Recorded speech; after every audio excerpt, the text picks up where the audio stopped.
I think that sounded like a yes.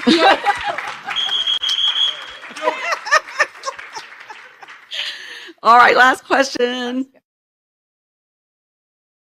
Hello, I am Demario Jives. I am a social media personality, King Jive Show on social media.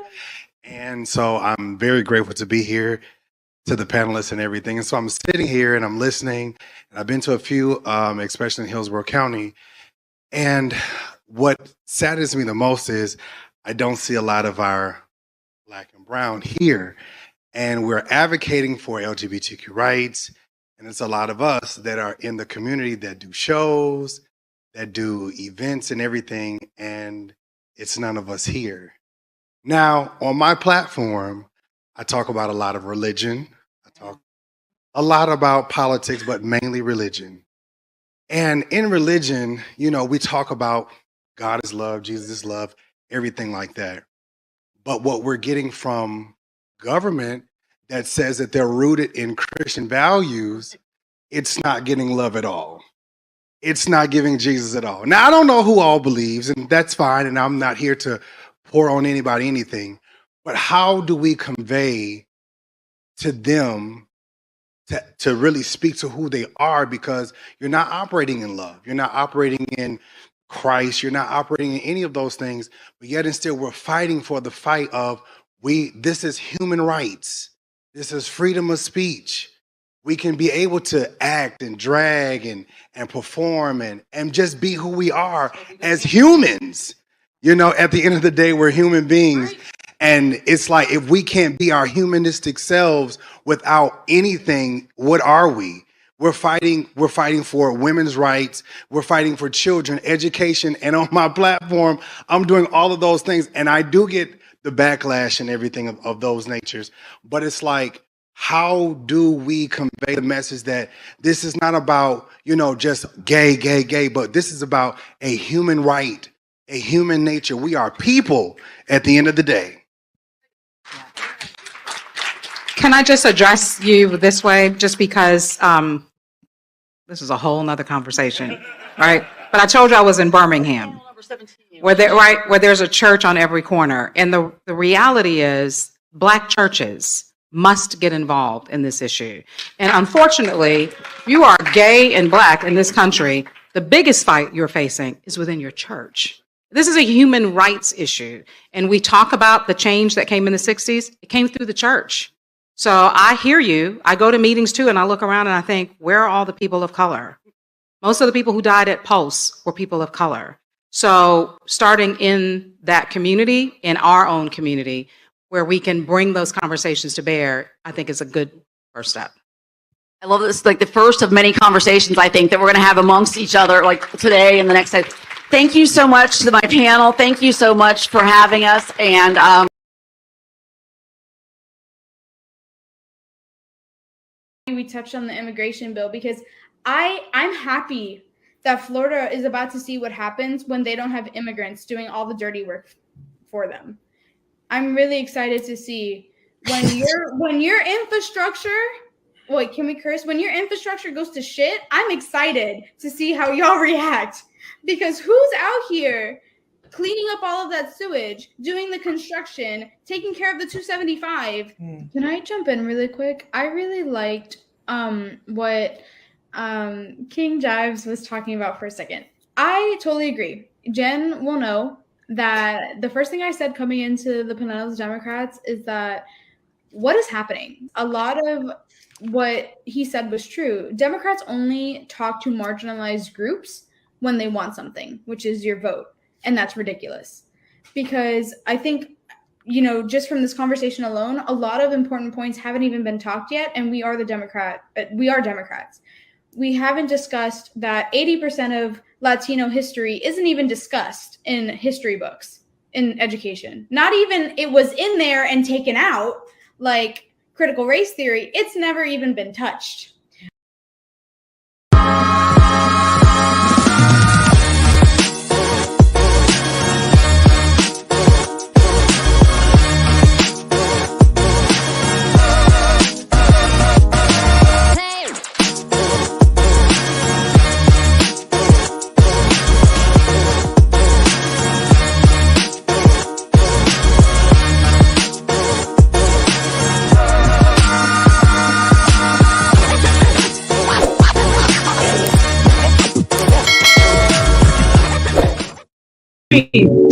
What is up, everybody?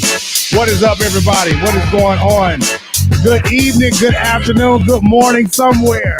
What is up, everybody? Hope all is well. Listen, thank you so much for being here tonight. Thank you so much for being on. Yo, these lights are bright as hot.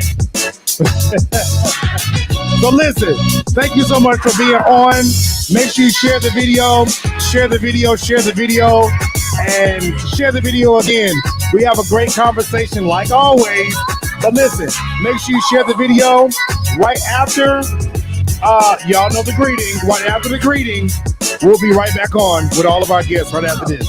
Talk to you in a minute. Thank you so much for watching the show. I really hope that you are enjoying. Please make sure you hit that like button and subscribe. And don't forget to donate. Don't forget to subscribe to all other social medias.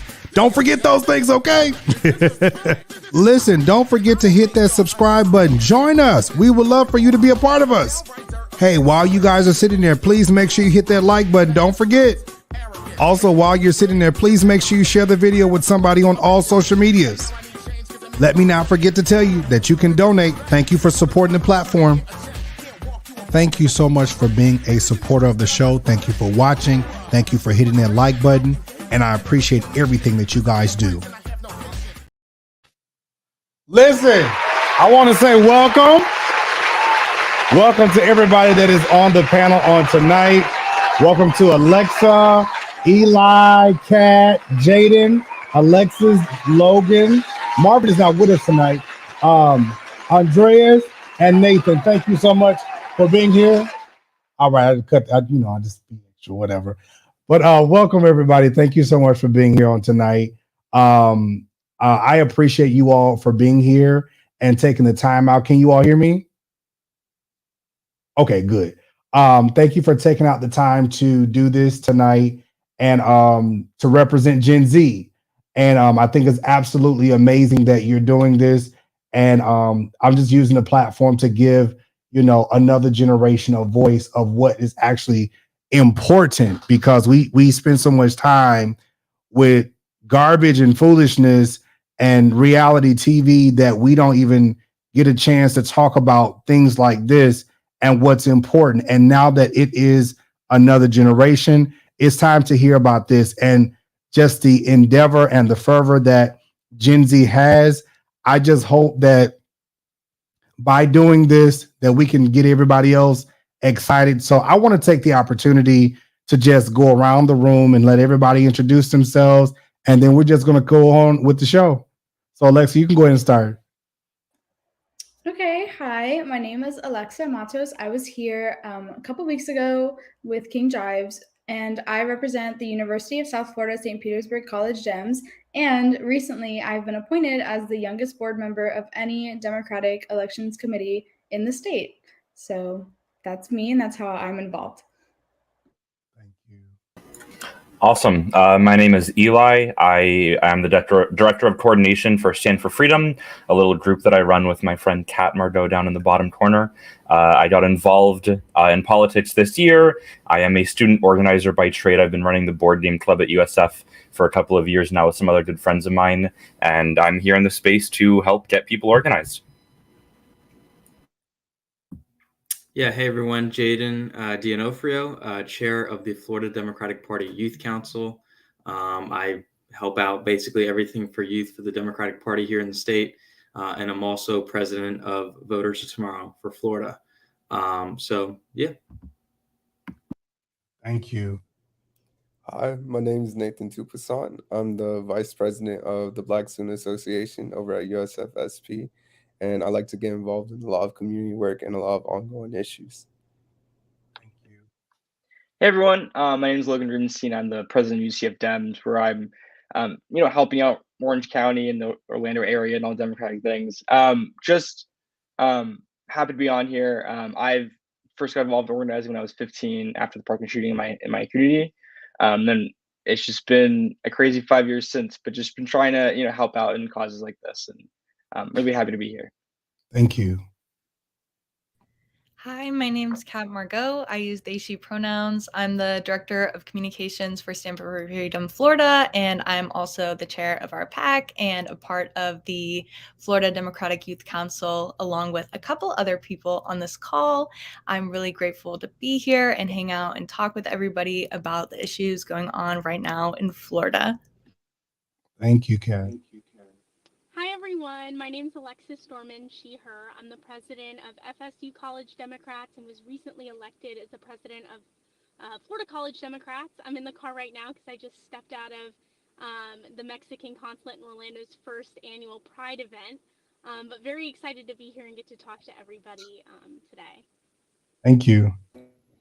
Well, good evening, y'all. My name is Andres Cubillos. I am a student activist at Florida State University in Tallahassee, Florida. I go by he, him pronouns. I've been involved with a couple of organizations in my time as an activist. I founded the first Florida Perk Students at FSU chapter. I work for Students Demand Action. I've done work through student government. Most recently, I was appointed to the Florida Democratic Party Diversity and Inclusion Committee, which I'm very excited about. And thank you for having all of us on here today. Really excited for what we're going to discuss. Thank you, Andres. Listen, I do appreciate everybody for being on here tonight. Thank you for taking out the time and the opportunity to talk about more important issues than what we get on our regular network TV.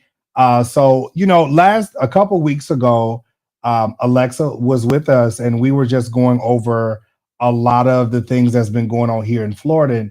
And everybody that's on tonight lives in Florida and can just kind of, feel just a lot of the things that's going on, from immigration to women's rights to the issues with advanced placement courses, Black history, just so many things that's going on in Florida that makes you just sit back and like, is this for real? And so I did these shows previously with a lot of other individuals that are in my age bracket or older. And so it's great to get views from everybody. Today is Gen Z's portion. Alexa really set it off the other week, and I greatly do appreciate her because she holds the sentiments of my heart. Because let me tell you, I'm tired of dancing around issues. I really am, because people are being affected in this country, not just Florida, but people are being affected in this country, and nobody really is vocalizing that. And the people that are vocalizing that, it's not being seen, it's not being heard. Typically on my platform, I do touch on politics. I do touch on religious issues. I do touch on a lot of things that's in the news, gossip tea, whatever. And, people love that. They love drama. But this is drama too. Our politics, if you sit back and watch it long enough, you don't need to watch Housewives of Atlanta. You don't need to watch anything else. The news is enough drama as it is. Our governor is, before we even start cussing, I just think he's crazy. I'm just leave it right there. Trying to be nice, start to show off right. I just think he's crazy, and his political views and the things that he's done. We already saw that with especially the African-American studies. We saw that with the educational views. We had Jenna Barbie on a couple weeks ago, and she vocalized how they were treating her based upon, just showing a movie that had 2 LGBTQ people in there. And then, just the immigration laws, and, he fired Andrew Warren for not backing him with women's rights and abortion. Y'all, I promise you, we can't lead this. We can't lead Florida like this. We cannot lead this country like this. This man is trying to run for president.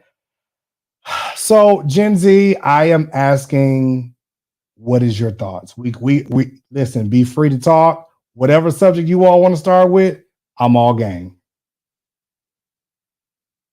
Whoever wants to start first. I guess I'll start. I guess I'm a little bit of the veteran. I would love to touch on how the recent legislative session has affected higher education reform. I think that's something that affects all of us very closely.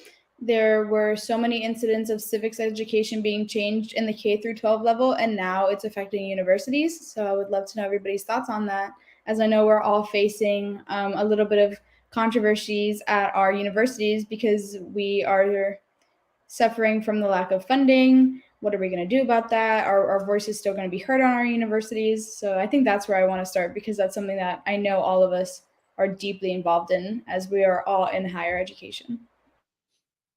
Okay, so since we're going to start with education,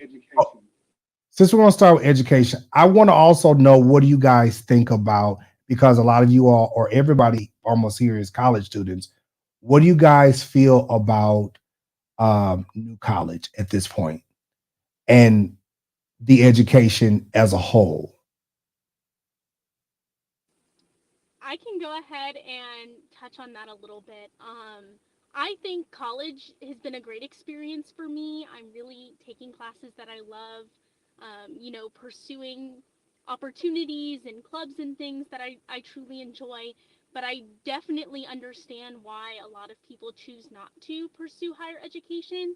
I think that the public education system, in the way that it is set up today, really does beat down a lot of students, and higher education is very inaccessible to a lot of people as well, which is really unfortunate, because I think it opens a lot of doors and, is really a time for students to enjoy learning what they want to learn, unlike, how some people feel about public school education.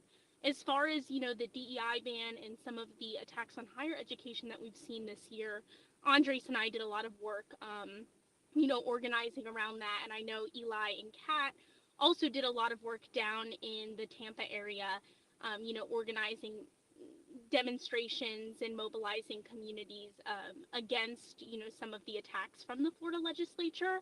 And we've seen that, the consensus is students want to learn, what they want, and they want the option to learn about critical race theory and feminist theory and social justice and things like that. And I think that we should be listening to students because they're the ones who are taking those classes. And I really do think it's unbelievable what the Florida legislature decided to do. I know that everybody else here has a lot of thoughts on this as well, so I'll let somebody, jump in here. Yeah. Yeah, you got it. Sorry. I have so many thoughts. So Stand for Freedom, me and Eli's organization really did spout out of us understanding what House Bill 999 was going to look like. The text actually hadn't been released yet. It was a little bit of like, hey, it seems like the governor is putting out this bill that's going to infringe on student rights. And the first thing we did as an organization was ask for students across the state to walk out. And we had a couple thousand students turn out across the state. And when we asked those students at every school to organize, like help us organize that adventure, we kind of were pretty hands off about it and said, use your voice and do a teach-in about what you care about and what you want to make sure is heard. Because we're not sure going into next semester if we're going to be able to do that anymore. So please take the liberty now. And it was actually really scary that the night of that event, we got home, and that night the first text for House Bill 999 actually ended up getting released. And I remember reading that, crying, and talking with Eli on the phone and being like, oh my God, what are we going to do? This is disgusting and terrible. And we've continued to organize around that. I know myself, my partners, one of his majors is women's and genders and sexuality studies. So we have no idea what that's going to look like going into next semester, which is really terrifying. We don't know if he's just going to have to go get a master's degree and hope there's like a certification at that school later.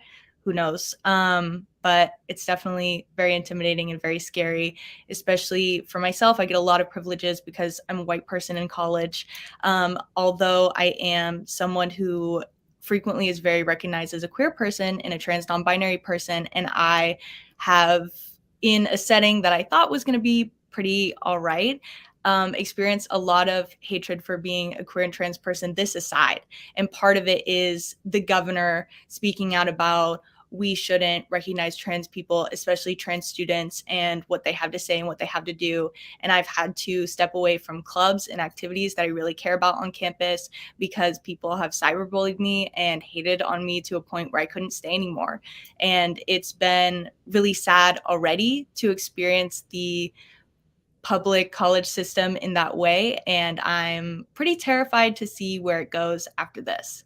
But I will leave it to the next person to speak on.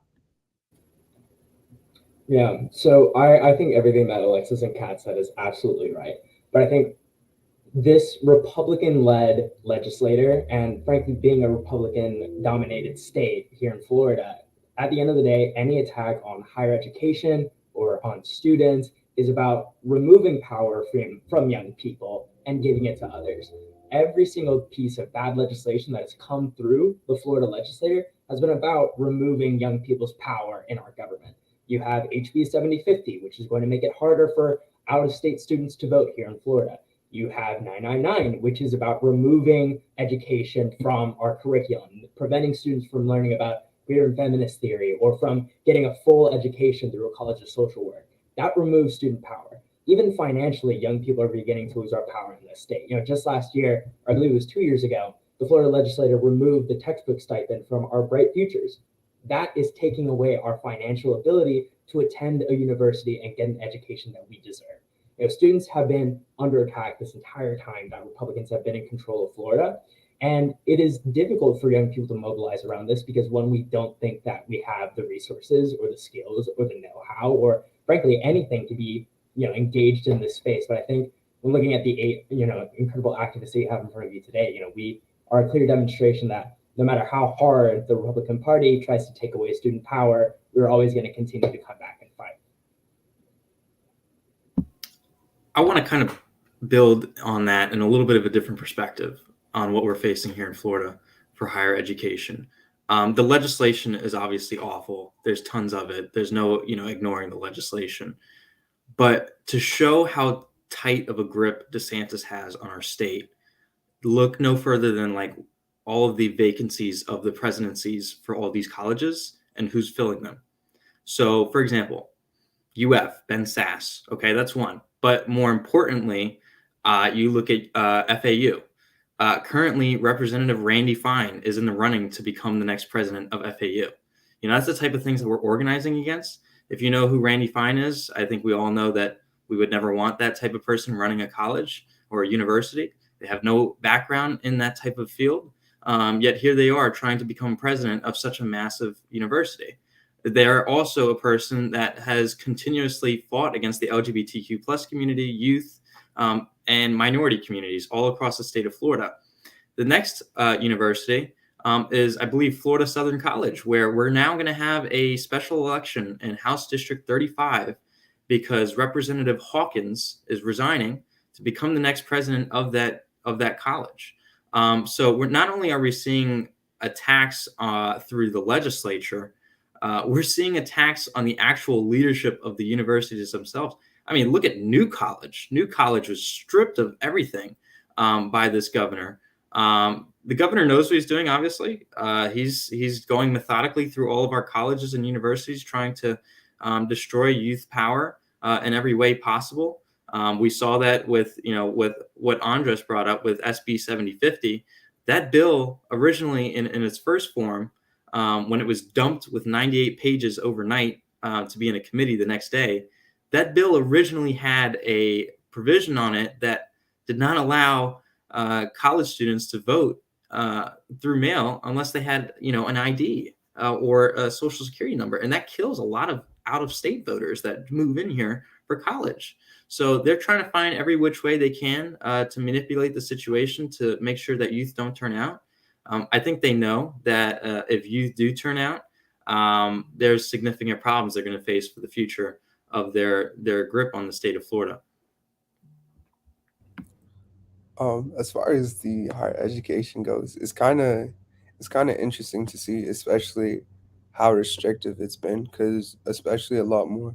I know originally this was a push towards parental rights and started out a lot lower, but it's catering to the discomfort of some, stopping like a large majority from learning their true history. And I remember someone saying to me once that to learn is to be uncomfortable. If you feel comfortable learning, then you're not digging deep enough, because it's not always surface level. And it's definitely disheartening to see what's going on, especially like going forward. There's a large fear, especially within the different members amongst various OMA organizations or just on campus, is a large uncertainty.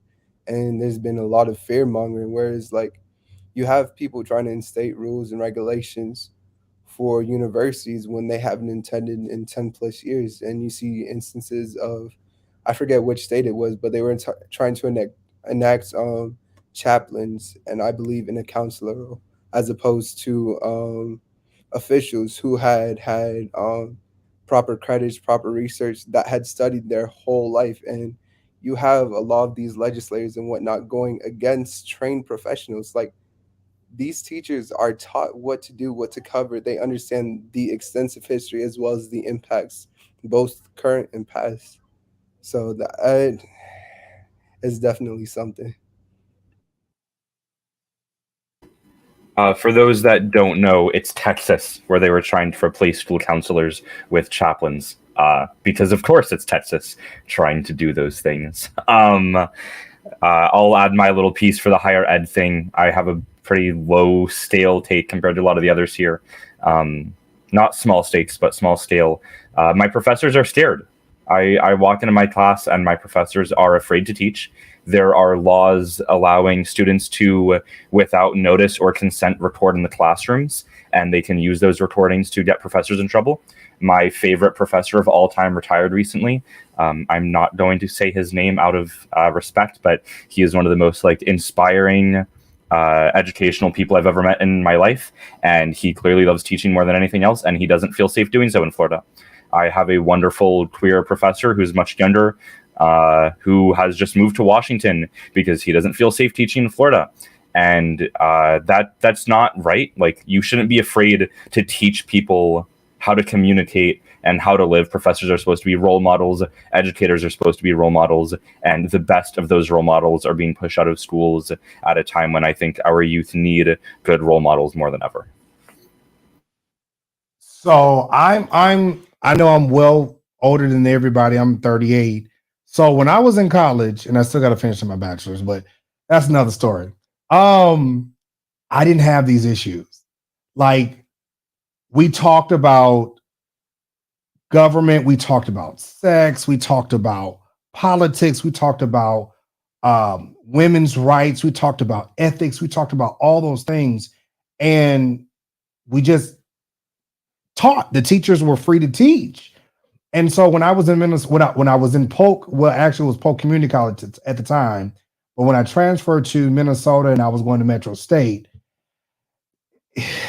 I look at this stuff and it's just really sad, because it's like, what do you teach? If you take African-American AP courses out, what are you going to teach about history? Christopher Columbus? That was a lie, but I mean, what you going to teach about the Pilgrims? I don't understand, how is it that we're taking history and things that are of importance out of the history courses and out of the schools. Teachers can't teach none of these things. I see so many leaders that are going to the school boards complaining that there are books in the library to educate people, young people, about sex. But I'm like, you took sex ed out of school. You're stripping everything from the school, and for people to teach, what are they supposed to teach about? And then I heard a couple of weeks ago that they're going to, instead of teaching AP African American AP courses, they're going to replace that with Asian and Pacific Islander studies. And I'm like, okay, so they went through a period of some foolishness too. So how you going to teach that? Seemingly, whether you are gay, black, anybody in minority, whatever, they don't want to offend. Like I said, I told y'all y'all can be free. They don't want to offend non-minority, people that are, if you're not of color, minority, we don't want to offend you. We want to, make sure you're comfortable. History is not comfortable. Talking about women's rights is not comfortable. Educating people about what they need to do, what's next in life, it's not going to be comfortable. When I go to college, I'm going to college to learn so that I could be a better person when I leave and, better the world. That's what we're supposed to do, better the world. But if you strip everything, how are we going to do that? Well, I think the answer is simple. I feel that this is purposely done because they know, I said this on the show a couple weeks ago, but they know that when young people, young minorities who have been historically left out of the conversation are now getting the education they need to be in the conversation, they're scared. They want to keep queer students. They want to keep Black students. They want to keep Hispanic students, poor students. They want to keep us uneducated, so we stay at the bottom. That's what they want. They don't want us to have a voice, and I think that's clear, because even as Andres mentioned, with certain bills affecting bright futures, I don't know if anyone remembered, but Ron DeSantis cut a bunch of majors because they weren't job producing, and stopped so many students from being able to study under bright futures. I was a philosophy major and I lost bright futures because that doesn't produce jobs. I was like, okay, I guess wanting to be a lawyer is not a job, but it affects a lot of people who are especially low income to be able to, I think, like Alexis said, making higher education more accessible. They don't want that. And I think that's very clear with what we've seen. I want to call something out. Oh, sorry, Alexis, you can go first. Just real quick, piggybacking off of that a little bit, I think the goal is also to try and get people out of the state. So I thought it was really interesting that you brought up that they passed the AAPI history bill. My grandma's actually from Taiwan, and outlined in the bill, they're teaching Asian American history, but are they teaching about the Chinese Exclusionary Act or the things that are uncomfortable? And I think that that's an important thing to note, right? Because a lot of Republicans will talk about, sure, we need to be teaching Black history and LGBTQ plus history in schools, but just scratching the surface is not really educating students. Correct. And in the same breath that they're, passing a bill that teaches Asian American history in primary and secondary schools, they're deterring tons of Chinese American, professors who have PhDs in, a wide range of things by passing bills like HB 1355, which bans Chinese Americans from being able to purchase agricultural land, land near a government building if they have indirect ties to the Chinese Communist Party, which, you can assume that somebody has, indirect ties to the CCP if they have family that lives in China.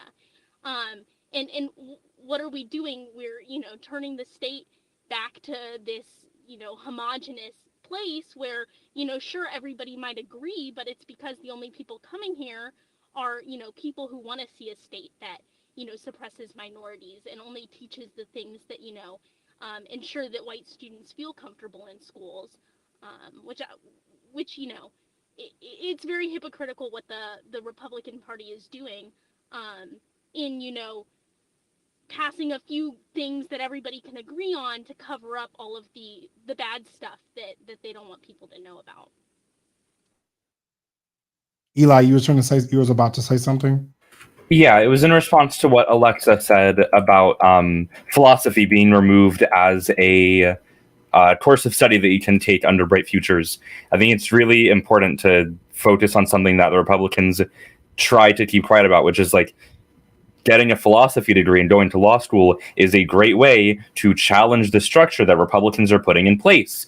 Getting queer studies is a great way to learn language and have tools to challenge the systematic dismantling of queer culture in Florida. All of the education that's being removed from schools is the education that gives young people the language and ability to fight back against the oppression that the government is enacting upon its people. Like, not to get too Marxist here or anything, there's only so many tools we have to protect ourselves until we get to violence. And if you take all those away and people don't have guns, then there's nothing they can do. And so there's a systematic intent to make it impossible for people to defend themselves verbally. And then when people get angry, Republicans get to look at them and go, oh, you're just an angry gay. You're an angry black person. You're an angry insert thing that I'm not here. And you get to ignore their argument. You get to write them off. And so at the end of the day, all of it is about taking people's tools away so that you can make fun of them for not having any in the first place. You know, I did a show about this yesterday, and you know, and I was telling you all in the message, like, you know, tonight is not about, you know, we're not going to really, you know, do churchy things or whatever, but it's amazing that these white Christian nationalists are talking about putting prayer back in school and talking about, you know, let's put Christianity.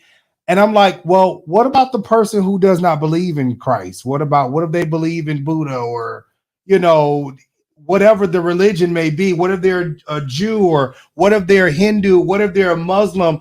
Like, you cannot tell somebody what they can and cannot believe in. It goes against the very principles of the amendments, the foundations of freedom of speech, freedom of religion, and all these things. But it's like, now we gotta, is this like, we're going towards a country that is very much so white, and this is not what this is. America was never supposed to be that way. You know, this is a free country.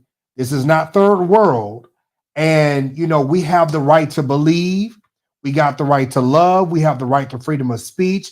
We should be able to go get whatever type of education degree that there is. But all of this stuff is being passed. And as me and Alexa, we were talking the other day, it's like right in our face. Like, we don't want to talk about black people. You colored. We don't want to talk about you guys. And, you know, Alexa said last week, she said, we don't even talk about Hispanic studies. And I said, you know what, girl? I didn't even think about that. You know, we be so focused on what really is touching to us. Now, I'm black. I'm African American, but I'm very much so a Native American, you know, on both sides of my family. So as much as we talk about African American problems, I don't hear nobody talking about Native American stuff.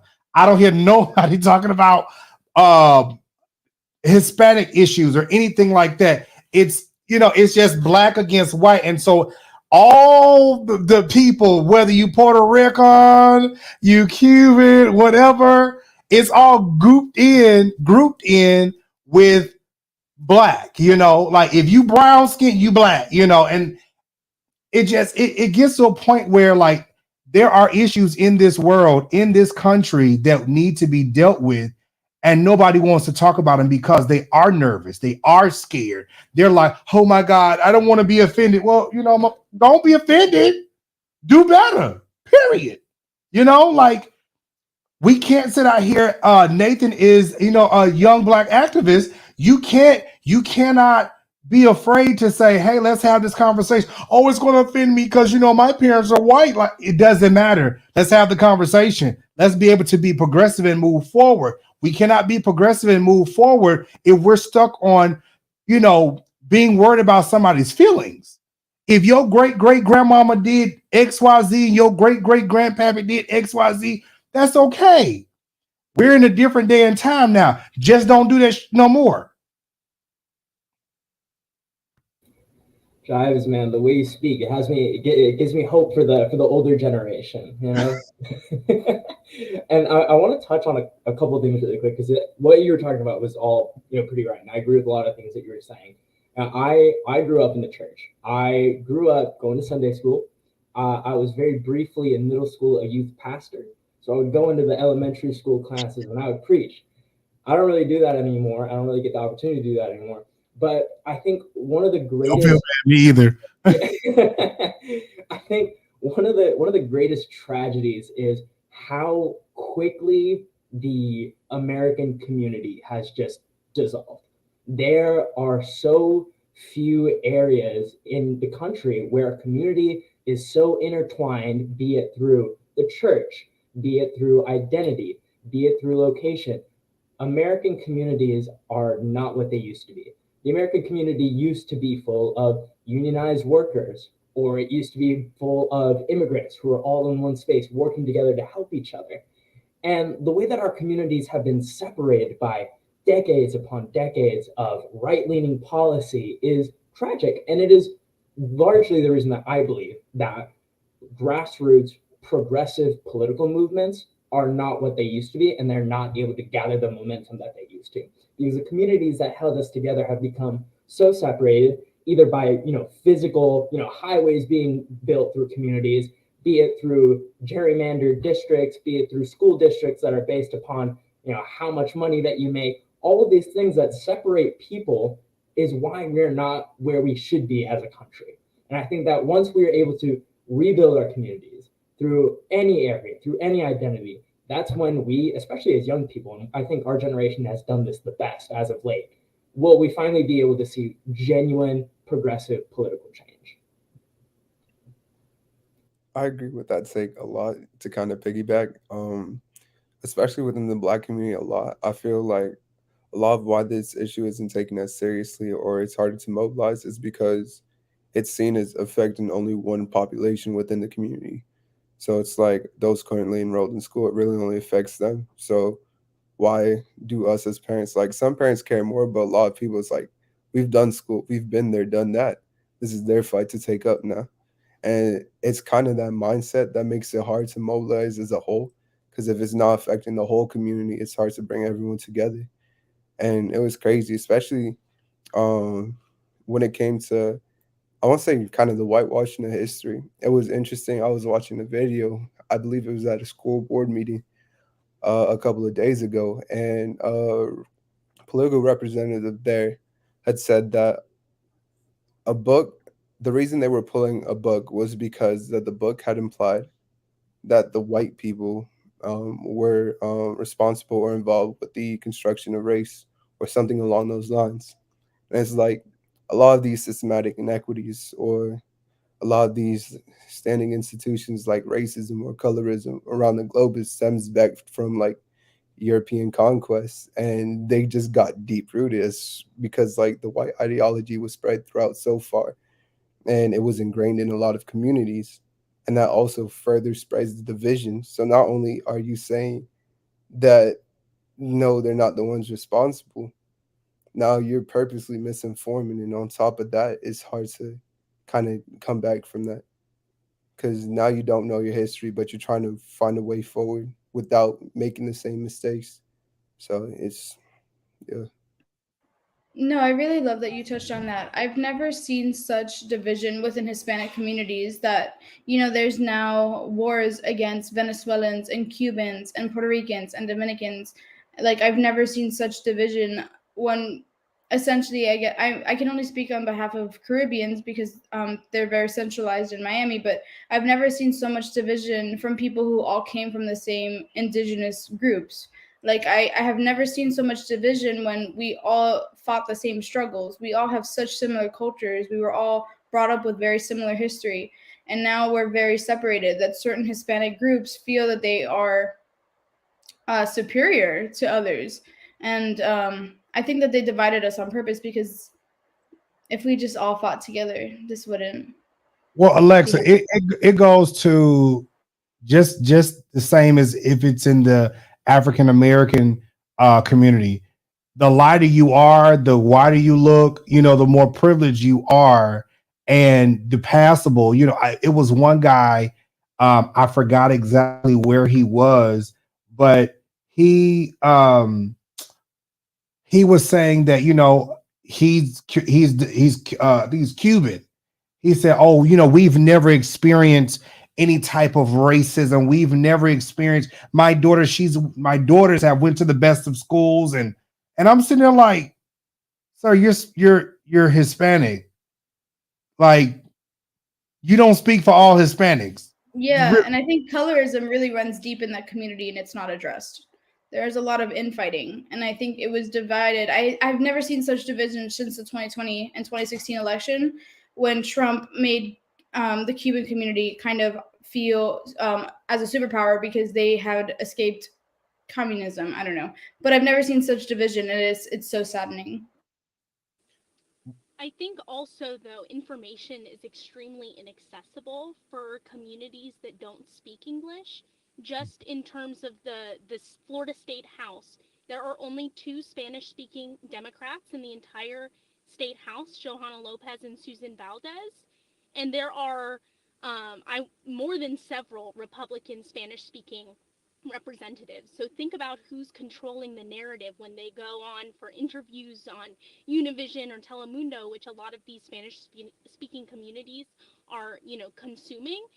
These Republicans can say basically whatever they want, and that's the only resources that are available for a lot of Spanish speakers. I mean, there's only one Asian American Democrat in the state house, Ana Escamani, and she's not East Asian.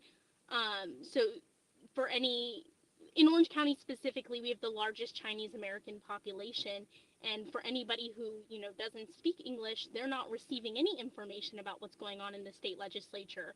So when they go to vote, are they really voting based on information that they have, or are they just voting for with a lack of knowledge about what's actually going on?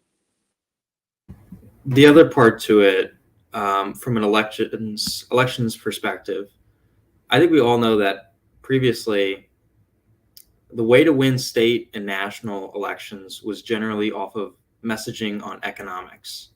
It was always about economics. How can they make our state or country better suited for every single person, whether it be in the middle class, the lower class, the rich, whatever it might be, on whatever side of the aisle you're on. We don't see that here in Florida, like, whatsoever. What it is now is exactly those conversations that we're having before on the culture war. They want to divide us with that culture war. That's how they derive their power from everything. So if we're talking about the meaning and the reasoning as to why it happens, besides the fact that they have their own self-interest in trying to protect their own history, it's also the fact that it wins them elections. It's gotten them so much power and such a grip on all of these communities, both in an open way and a very closeted way, in the fact that there's been many attacks on these different communities in a way that's not transparent to them. And then there's many attacks that are wide open, that can be seen from anyone. One example is it was Governor DeSantis's goal to basically eliminate the only majority congressional Black district in the state. And here we are. Today there was a landmark ruling from the Supreme Court that actually was surprising, in the fact that the conservative Supreme Court upheld the ability of the Voting Rights Act to protect minority gerrymandering and making sure that doesn't happen on a wide scale. So we have major issues in terms of elections and campaigning and fighting against this culture war. We're very unique here in Florida with that type of culture war. I think we're seeing it increasingly on the national level, but no one will ever win a presidency, I think, on just a culture war like DeSantis has engineered here in Florida. It's quite amazing, and it's given him his grip on everyone in the state legislature, and really all of these communities across the state. That's the biggest thing we need to fight against. We need to make sure that we re-engage all of our communities in saying, we don't want to get involved with all of these culture wars. We want to bring it back to what actually matters to each of you, which is the economics, making sure your housing is affordable. We're facing a massive affordability housing crisis in the state, and we're not focusing on that whatsoever because the governor has completely taken us off of that brand. One thing, just kind of moving forward a little bit. I know the HB 1069 bill, don't say gay, and then you have the SB 254 bill, which is the gender affirming care bill. they're passing these laws and how it's affecting so many people. Even within, like Eli was saying, even about trying to teach his professor, trying to teach in his class, everything is being affected in such a negative way. And it's like, if you say anything that is geared towards this, you're going to have somebody possibly recording you to report you. The freedom of speech, especially I know here in Florida, it's like it's being stripped away. And a person, whether they're Black, LGBTQ, Hispanic, whatever, our rights as a people that were fought for in the 60s and 70s and still today, it's like everything is being rewound back to that time again. And I know the ones that are older than me are just sitting back like, okay, well, hopefully it'll change. And I'm like, no, it's not. You can't just hope it's going to change. Like, you got to get out here and actually step and do something. You have to put the right people in office. You got to put the right people in position. And this is where it is very concerning when it comes down to voting, because if we're not voting the right way, voting and asking the right questions, voting and saying, okay, what are your goals? What do you plan on doing? Like, what is your mission? What are your goals when you get into office? Because what has happened now is that people have come to our communities and they've gotten our votes, and then they turned around and gave you a big FU. And this is what's concerning, because we're not keeping their feet to the fire, and we don't have people in place to do such things. Because as we see now, the House seats are majority Republican, and they're just like anything that they say is going. Whatever they're wiping away, they're taking it out of there. They're stripping. They're trying to redo everything, and it's like someone just previously just said, the older generation is like, well, hopefully it's going to change. Well, in order for things to change, you have to make things happen. You got to do something. Faith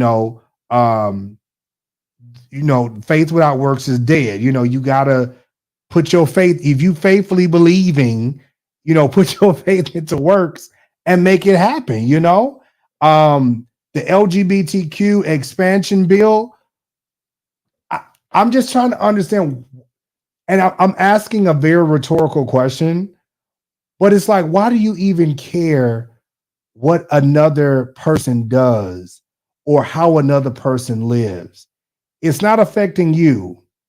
It's not making you lose sleep at night. And if it does, maybe you need to go lay on somebody's couch. Because if someone decides to say, hey, this is not me, I want to transition. Hey, if that's not your walk, if that's not your journey in life, it's absolutely okay. Did we lose Alexis? Okay. What do you guys think about that? I have so many thoughts on those things, particularly. First of all, my partner does injection testosterone, and with what we've been seeing with gender affirming care, we continue to wonder how long, if, how are those things going to be accessible to him anymore, which is really scary, because when you are a person who is transitioning and you don't, like, you look at yourself in the mirror and you just don't feel like you look how you feel on the inside. And I experience it, and it's a terrible thing. But for him, like, taking testosterone, having testosterone injections is part of him looking the way that he feels on the inside. And I've seen different gender affirming things happen throughout the time that we've been together and we've been dating. I've been dating him for most of his transition now, and it's haircuts and stuff like that that will continue to be accessible, but there's a point where that's just not enough.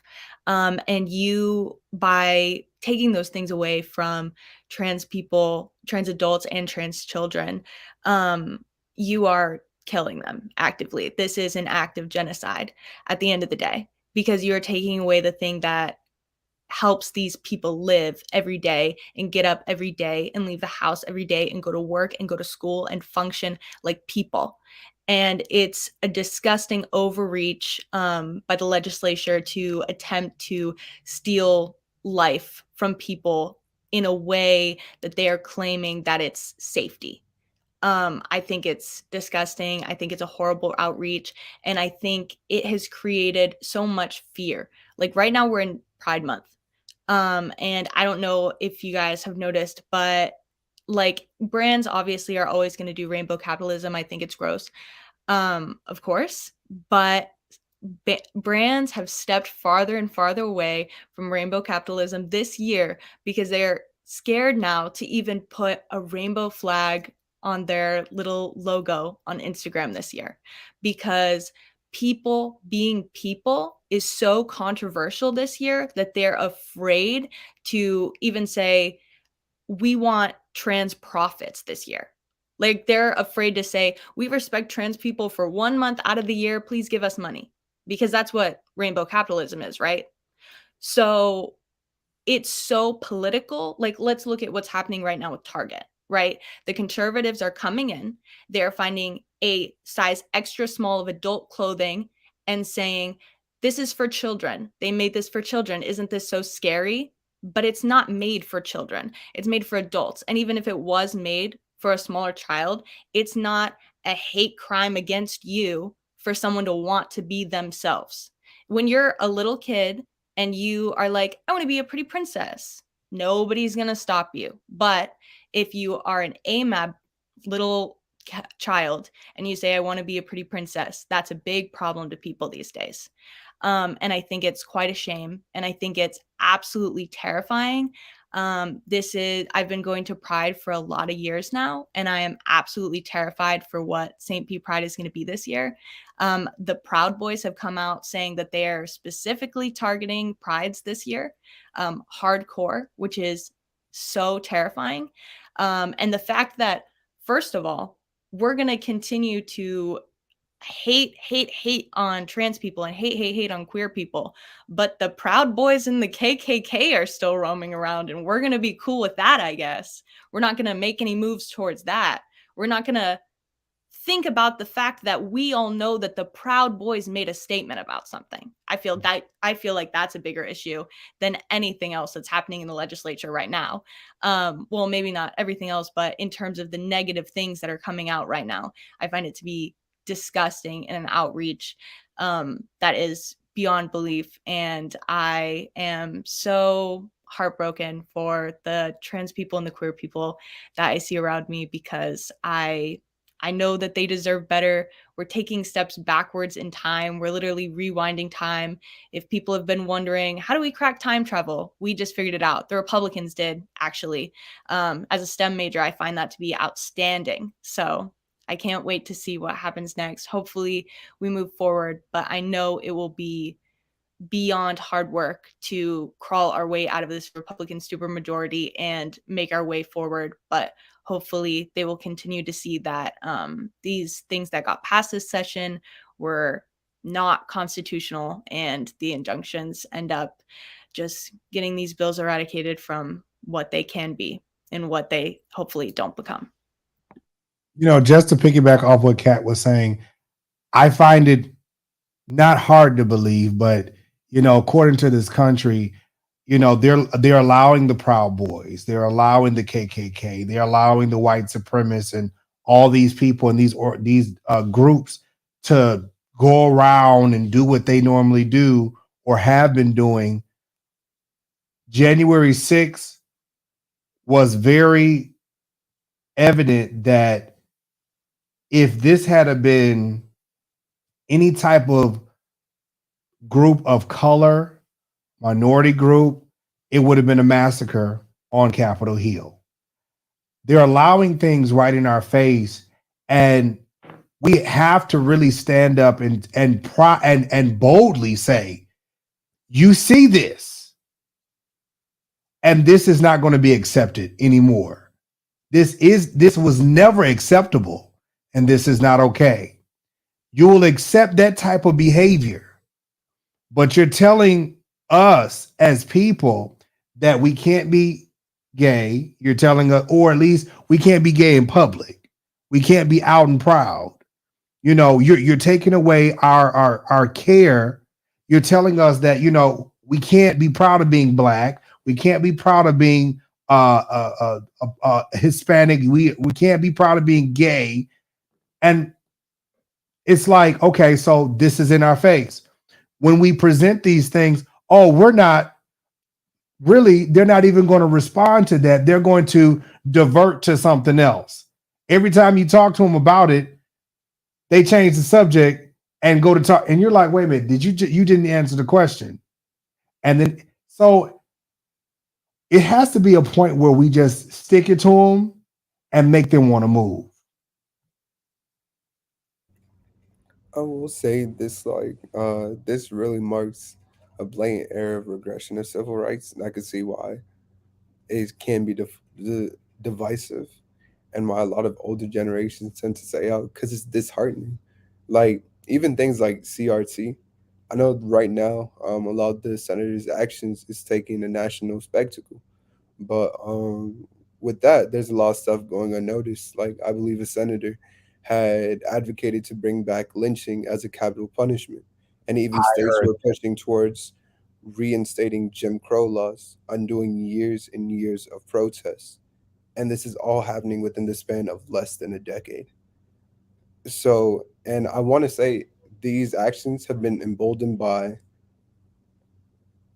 a lot of hateful sentiment, especially at the national level, and it emboldened a lot of white hate groups, starting from Trump and going forward, to be more bold in their actions, whether it be on a local level or a national level, and even seeing people like former Klan leader running for an elected office. So it's things like these, especially during these presidencies, that kind of show a scary trajectory as far as where the nation is heading, and especially in terms of what securing our rights will look like in the future. And I think that this is a good time to emphasize the importance of voting too. I think that in 2016 and then again in 2020, there were people who didn't vote for Donald Trump, but also didn't vote for the Democratic candidate. And then, you know, they think because they didn't vote for Donald Trump, they're, you know, helping be a part of the solution to this problem. And I understand that a lot of people don't feel seen by either candidate. And that's something that I think both parties need to work towards, you know, addressing, making sure that everybody feels like, you know, the person who's representing us in office is truly representing all of us. But this isn't, I think that this was always what the United States was, and Trump and a lot of these alt-right Republicans have just expedited, you know, us realizing that there are still people out there that, you know, are hateful and want to see us, you know, regress in time. And it's important for everybody to acknowledge that and be a part of the solution. Right. And I think that it's really important that, you know, young people especially register to vote, get out and vote, because we know that the baby boomers are going to be voting in the next election. And we know that the Gen Xers are going to be voting. And these hateful people do vote, you know, even if they don't necessarily have the candidate that they want in the general election, they make sure to turn out. So we have to as well. I'm actually so excited that Alexis talked on that point. In the end of the 2020 cycle, I hosted a rally in Miami-Dade, and I registered upwards of 5,000 people, pre-registered 16-year-olds and up, to be able to register to vote. And my local Proud Boys chapter ended up doxing me and my family, and they tried to come after my family's businesses. And I had suffered political burnout for the first time, and I felt like a terrible person that all of 2021 I did nothing politically because I was so scared, like put into fear. But I would really love to hear Logan's points on this, because I know that Orlando in that Central Florida area has a lot of activity in that. I think everybody here follows Anna for Florida. She's so big on what's going on there, and I see a lot of Nazi militias and Proud Boys, a lot of them in Central Florida, and I wanted to have somebody who lives there touch a little bit more on that. And we haven't been able to hear from you yet. Yeah. Well, thank you, everyone. I've just been listening most of the last hour. A lot of really great concerns in this call, and I really do appreciate like everyone's concerns. Florida's insane right now. After COVID, we've seen the anti-vax, anti-mask Republicans retire and move to Florida, and the last 2 years since 2021 in COVID, we've seen a lot of these issues accelerate in ways that we've never seen before. And across the country, it follows this pattern of this Moms for Liberty, like weird alt-right ties, just like the most bizarre people ever, climbing political ranks quickly, grifting, and then now trying to run this state into the ground. And as someone who's lived in Florida my entire life, it's so difficult watching the state that I love and I will continue to love turn into something that stands for hate and fascism and just disgustingness. And Alexa, thank you for mentioning Orlando. Orlando was the best example of that. Orlando's in the middle of the state. We're 2 hours from Tampa, 1 hour from the Space Coast, and 2 hours from Jacksonville.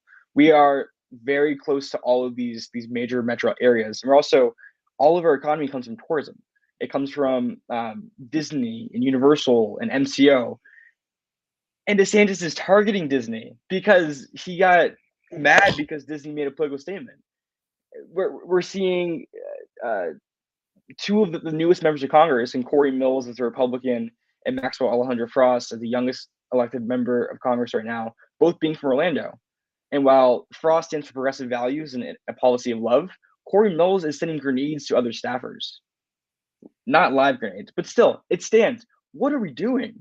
It's so bizarre to see just the progressiveness and then the anti-progressiveness in Central Florida. And they're coming for I-4 next. They want to go all the way down to Tampa and all along Polk County and Lake County and Sumter and all of those, retiree states. I mean, the Villages has the highest STD rate in the country. These people are insane. Yeah. They have their own STDs. I actually found it out about the Village because I would drive past and they said, "Oh, that's old folks' home." I'm like, okay. Somebody said, they got STDs, HIV. I said, the old and they have golf Trump clubs. The Villages was the largest growing metro area in the last census. It gained the most population in the last 10 years. This is what we're dealing with. And so, I mean, y'all have heard the last, hour of this conversation. We know the issues are. We know what we need to do. We need to vote. We need to organize. We need to fucking talk to our parents, our friends, our families. We need to build communities that in rejection of this. Because these people are not for the best of America and for Florida. They want their own little cookie cutter of their perfect world, and they don't want to hear anyone else's opinions. And we need to show up. So this is one thing that I do want to have some focus on, and that is with you all being Gen Z, how are we going to make sure that, one, we find somebody or have somebody to put in place that is going to actually do the job? We're not asking for you to be perfect, but someone that can get in office and really put things in place and not get in there and have a whole meltdown and a kid hissy fit like DeSantis. DeSantis has got in there. How he got in there was straight bullcrap. Now, that's another conversation, but he has got in there and it's been kissing Trump's butt ever since he's been in there. And for people that are running for the office, whether governor or president of the United States, I know for me, I want to ask the questions. Like, what do you plan on doing for us as a country? And then what do you plan on doing for the minority groups? How do you plan on fixing this stuff? I just, because we got to be progressive as a state. We got to be progressive, and we got to be able to, everybody lives here. Just watching this man have a cow over Disney World is sad, and he it's got married at Disney. He got married at Disney. He got married at the Disney hotel. Wait, Logan, didn't he go to Pose and tell the people at Pose, I'll never forget you. In 2019, dude, I'll never forget about you. Nothing. Governor, he held their hands and said, "We're gonna stand with you." And then 2 years later, he's the biggest anti-LGBTQ person in the country. This is also, he was a guard at Guantanamo Bay. Like I don't even know who this man is. I've never heard of him. I really think that this just shows that a lot of what politicians do is very performative, and they really don't want to be held accountable. And I think the issue I see a little bit with young people is that even though we're very vocally involved, I don't really see if we're being politically involved, because I think, even though I think it's so good, I think we hold people up to standards that are a little too high for where Florida is right now. Like, we want the best candidate who's going to represent us perfectly. But I think if we understand that we need to take steps moving forward, I think we have to look at it very strategically. I think we need to, yes, hold our politicians accountable because they have to represent their constituents correctly. But like Alexis said, that people feel that if they don't vote Republican, they're not part of the problem. But not voting in Democrats, who may not be the best candidate possible, but is better than the other one, is also an issue I'm seeing. That young people don't want to vote for Democrats because and I totally see why they wouldn't, because of the two-party system. They don't believe in it. But if it's between two choices and you're not going to be involved in the process at all, beggars can't be choosers. You can't not vote for the lesser of two evils and then complain when the lesser loses. So I think this really shows that young people need to back the semi-good candidates we have left in Florida. Because if I was a perfect candidate, I wouldn't really want to represent Florida after seeing the hell that these representatives have just gone through. I mean, being tortured in this last session. Any Democrat who was in the House was completely overspoken. They were not let talk. They weren't given any platform. It was I know some people in Pinellas County who are really burned out, and I feel bad. I think we need to build that bridge that even though if you don't vote Republicans, yeah, you're not a part of the problem, but also not voting for Democrats. We know that baby boomers continuously come out. We need to make sure that our numbers are there, because they're not going to stop coming out unless they die, but they're not going to stop. I know Michelle Rayner is in Tallahassee. I know Nikki Fried has been fighting. I know Andrew Warren has been really going through the mud with DeSantis. And these individuals have been fighting so hard at the Capitol, trying to make things right, trying to fix things. And I can definitely understand why they are burned out, because it's like, I'm constantly fighting. Where is everybody else at? We need to fix this. And this other party, their complaints are so are we children here? Where is the humanity of people? You may not agree with why somebody wants to be gay or why somebody wants to be trans or whatever the case may be, but that's not for you to even worry about. If the government affords health care for these individuals, why do you care? I believe we all pay our taxes. So since we pay our taxes and the government is affording this for transgender affirming care, hell, let them go ahead and do what they need to do. It's absolutely ridiculous that people take it upon themselves as if this is coming like this is their child, this is their person, they're paying for this. It's like, listen, we just sent $60 billion to Ukraine. Y'all don't care about that? We just sent all this money overseas. We've been fighting all these wars and stuff, and it's like we got problems and concerns right here in this country, and we're outsourcing and sending money elsewhere instead of trying to get what we have here together. And so I really do support the individuals that are in Tallahassee fighting hard. I remember when Nikki Fried came to the LGBTQ Democratic Caucus in Orlando, and I had texted her probably like a couple weeks ago, and just, like, I really do support these people because they're fighting hard, but honestly, we don't see it. We don't see it because they don't publicize these things. And when they do publicize it, it's something that they're trying to drag them or demean them. And this is the purpose of this show, this platform, is to give the voice so that people know that there are people that are fighting and their voice will not be unheard. It's going to be heard. And I want to... Oh, Andre, so you can go first. Sorry. So I was just going to say that I think what Alexis said earlier is absolutely like on the nose. Like, we absolutely have to put the right people into office at the right time. But I also think that we as a generation cannot afford to outsource our own vision for our future. We can't just assume that people in office are going to do what we ask them to, because the reality is that they don't. We can send whoever we want. They could be the most perfect candidate in the world, but if they go up there and they fail to do their job, we're left with nothing. And so it's our responsibility as young people. And I think that people in our generation really kind of view our political process as like, we should stay out of this. That's not our job. That's not our prerogative. That's not the case.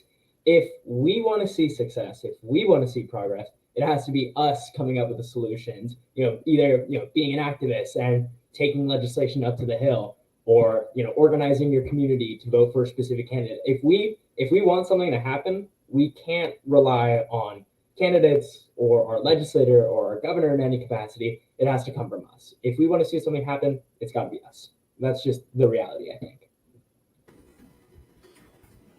Something I wanted to say about sort of what it's like to be a candidate and what it's like to be an elected official in Florida. I have been doing a lot of work over the past couple of months to understand the infrastructure at the party level, the county level, all these sorts of things. And what a lot of people aren't seeing is when you are a Democrat in the state of Florida, you're sort of like, oh, what's the infrastructure? Like, if I want to run for office in Hillsborough, I'm really fortunate. We have one of the best local parties in the state. But if there's lots of counties in the state where there may not even be a local Democratic Party. If you want to run for office and you're in that county, there isn't anything. You're doing it on your own. You're learning lessons, and maybe you run for office. You probably won't win because you're up against an established local Republican Party. You learn some lessons, but there's no infrastructure. So you have no way to pass those lessons on to someone else in your county who might want to run in 2 years or 4 years or 8 years. And even in the counties that do have good infrastructure, there's a really severe lack of ability for that information to be passed on from the older generation to the younger generation. If I want to go vote in my local Democratic Party to change the way that my county does things, I have to be a precinct captain to be a voting member of my local Democratic Party. If I want to know, maybe there's an unoccupied precinct somewhere that I want to go be a precinct captain for, do that work so that I can have a voice in my local party. I may not even be able to get a list of what precincts have captains. There may not be a list of what precincts have captains. And so I think what a lot of us as youth are running into is we're sort of breaking out, trying to understand what we're working with. And something that a lot of people don't realize is, depending on where you live in Florida, there isn't anything to work with. You are striking it out on your own. You're learning lessons from the ground up, and there might not be a mentor for you. There might not be an elected who you can intern for. In lots of counties, the only elected officials to intern for are Republicans. How do you get started in that world? Like, I'm not going to go intern for a Republican. Hell no. I'm not doing anything for those people. But if I don't live in one of a select few counties, I might not have an opportunity to learn how to engage in politics with my own people. And so that's a conversation that might take 15, 20, 25 years to resolve. And people really don't want to hear that answer, that like, this isn't a 2-year or a 4-year game. We are operating decades behind, and it'll take decades to catch up. You know, Logan, let me say this real quick and I'm gonna let you go. I was actually having a conversation with the president of the Hillsborough caucus, LGBTQ Democratic caucus, Lewis. And, you know, it's like you have to really work hard, like really hard, to find out what's going on in your county, in your particular area and location, because it's like you said, Eli, like, you don't know. And half these people, they don't have these areas. And I know in Hillsborough County, that particular caucus, it's small, but it does carry some weight. But it's like it's small, and the people come there to get the votes and everything of that nature. And it's like we have to really make a precedence in our areas, and we have to make sure that there are other areas where we are very much so visible in those areas. And I think a lot of people are scared to do so. And I don't understand why. It's like, listen, we got all this stuff going on in our schools. We need a presence. You know what? Matter of fact, I want to do something really quick, because I do want to talk about women's rights and abortion, but I want to play this really quick, and I really want y'all thoughts. So give me it. I think the video is about 3 minutes. So I just want y'all to watch this. Drives both ways, and I do not want my children having access to books like these in the school system. The definition of a groomer is someone who builds a relationship, trust, and emotional connection with a child so they can manipulate, exploit, and abuse them. Librarians, teachers, and school board members that do not protect our children from harmful material are groomers that do not need to be around our children. Policy 3200 states instructional materials should be appropriate for the age, maturity, and grade levels of the students and not be pervasively vulgar. This book does not align with your policy. Remove it now. As a parent, I cannot believe we are still having to defend this issue. It is past time to stand up and protect our children from groomers. Or are you the groomer? And that is why parents want school of choice for their children. The choice is yours. Make the school system about academic performance, or the school system will die in the name of diversity, inclusion, and equity. Our next speaker is Crystal Amanchukwu, followed by Patrick Wooden.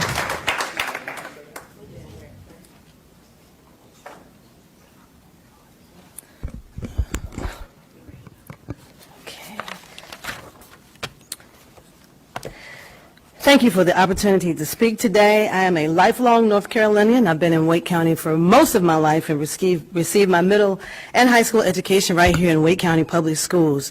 I'm here today to express my concern about the priority of academic advancement and our need to invest more resources in the right places and less in the wrong places.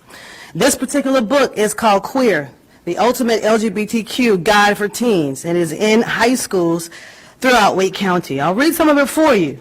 Just as there are many different types of relationships, there are a gazillion ways to have sex. Not all gay men have anal sex, nor do all lesbians like oral sex. Not all trans guys wear dildos. It's a rainbow, darling. You'll need to figure out for yourself what you like at some point. Have patience with yourself and get plenty of practice to enjoy sex. Don't worry, very few people will turn down the opportunity for more practice. It talks about touching and rubbing. Genital stimulation can come from any part of the body. You can use your hand or hips or feet, or you can rub your private parts on someone's thigh, arm, genitals, butt, and ankles. You may stroke his penis, insert fingers into his anus, or insert fingers into her vagina. It goes on to talk about anal sex. This can involve penetration with the penis, fingers, or a sex toy. For care of the sex toy, it talks about the anus has lots of bacteria. When spread elsewhere, it can cause problems. If you're going to use a sex toy for anal penetration, be sure to use one that is silicone as long as it doesn't have electrical components. Just boil it for 5 minutes and run it through the dishwasher. Penetrating the anus with a foreign object like food can be dangerous. Can be dangerous. So don't think about it, even if it seems like a good idea at the time. Exploration is a big part of sex. You might find that you're into some weird stuff. Although if you only knew how many people were into weird stuff, you'd realize it's not so weird. Some people like to role play, dress up like animals, tie each other up, wear leather and high heels. Hey, whatever makes your toes tingle. There's no reason to be judgmental about consensual sex. It also goes on to talk about monogamy, that some people like to be with one partner, some like to have others. Either option is okay. I think it's easy to see that this book is of concern. This book is not informational, it's instructional. It's an all-out endorsement and encouragement and playbook on how to discover the rainbow. In other words, to be promiscuous. This book sends the readers, which in our context are teenagers, on a journey to be promiscuous and to explore all kinds of sex. And let's face it, we're talking about teens. If they're exploring their sexuality in such a intense way, they're not studying. They're not preparing for their futures. Let me ask you a familiar question. Is this for a grade? Will this be on the SAT or the PSAT or college entrance exams? Let's go back to being a school. Our next speaker is...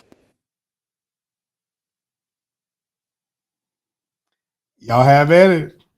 I was gonna say that was definitely very interesting to watch. Especially I done a paper recently in regards to like maternal rights, and a lot thing is, especially marginalized communities, they have a disproportionate amount of access to not only education, but a lot of resources, whether it be Planned Parenthood or these institutions. So a lot of kids' lives, and at like their teenage years, that's when they have to start raising kids and whatnot. And the rates are almost double what it would be to a white man or woman within the United States, especially at adolescence, because a lot of schools, especially when it comes to sex education, since it's not something that's widely taught within homes, hence why it's pushed onto the school, is marginalized groups are often taught abstinence-only education as opposed to proper safe techniques or even further instructions when going deeper into that, going into the LGBTQIA community. So it's like a lot of information is being omitted, and some of these may be the only resources to get it from, especially when going like down that path. So that was definitely interesting to watch. Yeah, definitely. And for a period of time that I've been in college, I really wanted to be a teacher because I wanted to invest my life in what I believe to be the future of America, which is the youth. And I think that we are at a time in America where parents drop their children off at school and they let teachers be babysitters for them all day. And they don't get paid enough for it. And somehow, through all the time you're supposed to spend with a teacher at school, away from your parents, away from your family, you're not supposed to learn anything about life. You're just supposed to spend all of your time there studying for the SAT, and you're not supposed to gain any life skills. And it's so poor that we are not investing in children's real futures, because sure, it's great to score like well on the SAT and the ACT, but so many people leave high school, like they graduate high school and they don't know how to do anything because the school system is failing them by taking away resources like this from the schools. And I know that first parent was teaching, and I didn't catch like what age range her book was like being presented for in the schools. But what I do know is she is reciting a bill saying that if it's not for our age range, it shouldn't be there. But the problem that we're facing, that we keep seeing in the legislature, is there is no proper age range. It keeps getting brought up from preschool to kindergarten to middle school to high school, and now we're in college. So there is no stopping it, and it's just them coming in with their agenda and obstructing what teachers are really meant to do, which is prepare children for life, prepare them to be safe, prepare them to live, prepare them to have a future. And if you're not preparing them for the future, what are you there for at the end of the day? I love that Kat brought that up, because something that I always hear is that these are conversations parents have to have. especially in marginalized groups, not everybody has parents. Not everybody has adult figures that are accessible to them to have these conversations with. And I much rather somebody in a safe place like a school where education is being provided teach the right ways of how to go about sex education, and especially in this day and age with like drinks and being taken advantage of and the lack of women's reproductive health care. Like, I want to be very aware of what's going on and what could happen, and I wish that that was available. And now that we're on the topic of Moms for Liberty, something I just learned is that the head of the GOP in Florida, his wife actually started Moms for Liberty, which has now been classified in the past couple weeks. It has now been classified as a hate group, which literally means the party leader is sleeping with the founder of a hate group. So literally sleeping with, not even theoretically, with the founder of a hate group. And I don't know, like, when that was ever been allowed. But I think I cut Alexis off, so I want to give the mic over back to you. No, you're completely fine. I was just going to say that this video is also a very small percentage of the books that are being questioned. I mean, we saw in Florida the teacher who was fired for showing Strange World. That is just a She was just on the show. Right. It's just a depiction of a couple in the same way that, elementary school, middle school, high school teachers, show content that depicts heterosexual couples. I also want to say that I don't think anybody in the Democratic Party is against parents' rights, which I think is a buzzword that's been coined by the Republican Party. Everybody believes that parents should have the right to, expose their children to whatever they want to expose them to, but that's what things like school choice is for. If you want to send your kid to a charter school or a private school, that is available to you, but I don't think that one parent should be able to question a book and then that book be taken off the shelves for every other student that attends a public school. It's public education because it's supposed to be for everybody, and when a parent who we don't know whether or not they're an expert in the field, decides to question a book and without question, a school district or a school has to take that book off the shelves out of fear of being sued by that parent, it really does, hinder the education of all of the other students who are attending that school. Yeah, I just think that this is another example of the Republican Party and right-leaning individuals hopping on to some random issue, completely grifting. It doesn't matter what the issue is, as long as they can attack the one thing that they hate the most, which is public, accessible, equitable education. And that's what this issue I think is about. I think what Republicans have done a very good job of doing is taking an issue that their base may not care about. For example, in this case, that could be school choice or how much money we're putting into the Department of Education, but letting their base yell back at them, hey, also we want to get rid of queer people and also Black history and also Hispanic history. On top of that, we'll give you, we'll be more than happy to send our kids to a charter school or to a private school so long as we get control over our public school system. This is really just about kneecapping public education programs, taking as much funds away from public schools as possible so that parents might not have a choice in where they send their child to school. They may have to send their child to a charter school. They may have to send their child to a private school, which is not what we should be going for. We should be investing in our public schools, like Kat said. We should be putting money into our schools. And I think something that was especially interesting with that video that you showed us was one of the parents put a little sign right there that the camera could see that said, from 2020 to 2021, the reading comprehension rate was 40%. That's a real issue. That is something that we as a whole should try to address in some capacity. If reading comprehension rates are going down, it's not the books that are the problem. It's a small group of people who say that those books are the problem. The reality is the way that we invest in our public education system in the United States is flawed. A lot of our schools are funded off of property taxes. That's not a great way to have it because it allows for our more affluent districts and affluent neighborhoods to have the best possible schools while everybody else is left with the worst. They're left with no funding. Teachers have to pay for their own supplies.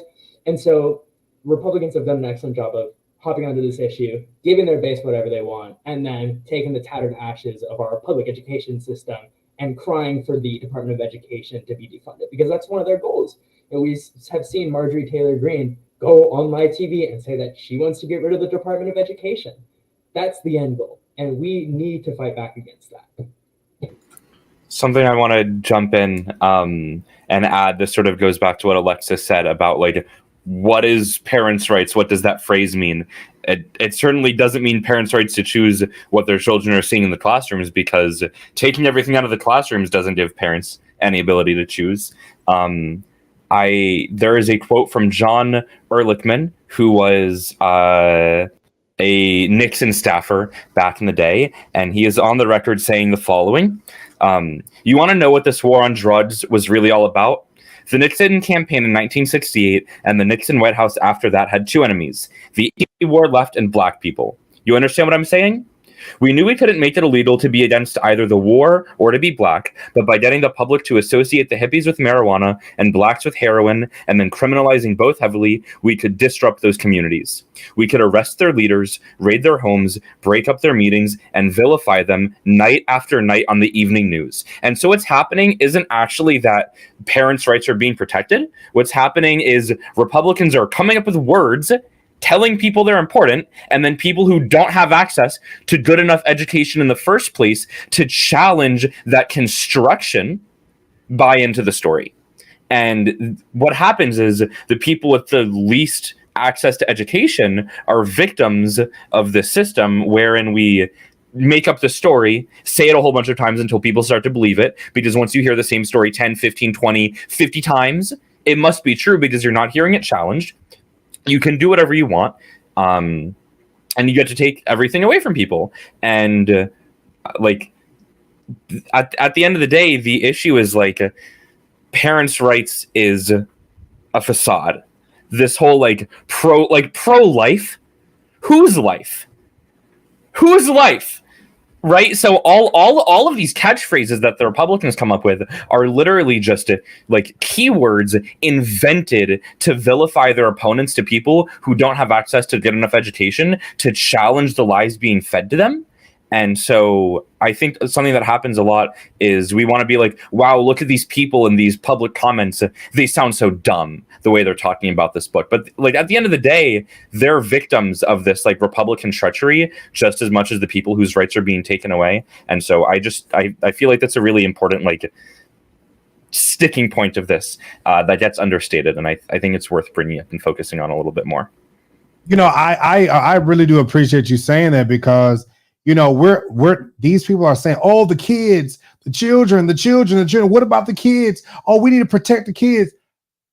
I'm going to keep what I want to say right now. I'm going to keep it to myself. But I want to say something because I feel like you're not concerned about the children. There is a slang term that I really want to use because you don't give two damns about them kids. If y'all really cared about them kids as much as you all, as much, not you all, but as much as people are browbeating and beating people down about, oh my God, the LGBTQ, you're pushing this. And I do have another video of this lady in Target just talking about, oh my God, they're promoting this. It's so ignorant.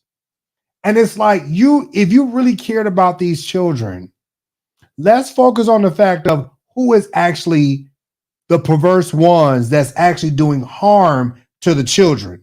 If we're really looking at parental rights and women's rights and all these other things, look at the big majority of people that's actually harming children. And being gay does not harm children. Being a transgender male or female is not harming children. Promoting pride does not harm children. Not when you got some little girl that's being touched by her stepfather or even her father or even her mother, because women do touch on children too. Nobody is saying anything about that. And I like what Eli said. It really is something else going on behind the scenes outside of this big old LGBTQ, don't say gay. There is something else going on behind the scenes. They're so worried about don't say gay, our children don't even know how to write in cursive. There's a word about don't say gay, but our children are learning how to have sex and ending up catching some, I'm not saying that they are, but catching some sort of disease because they're uneducated on how to have sex. They're uneducated on what is sex and, what is this? What is that? It doesn't matter if it's gay sex or straight sex. These young people are getting involved in things and they don't know how. So if there is a book out there that says, hey, this is what you're supposed to do, who gives a damn? The children need to know. We're not teaching it in school. We don't. I remember having sex education. Did y'all have sex education in school? Barely.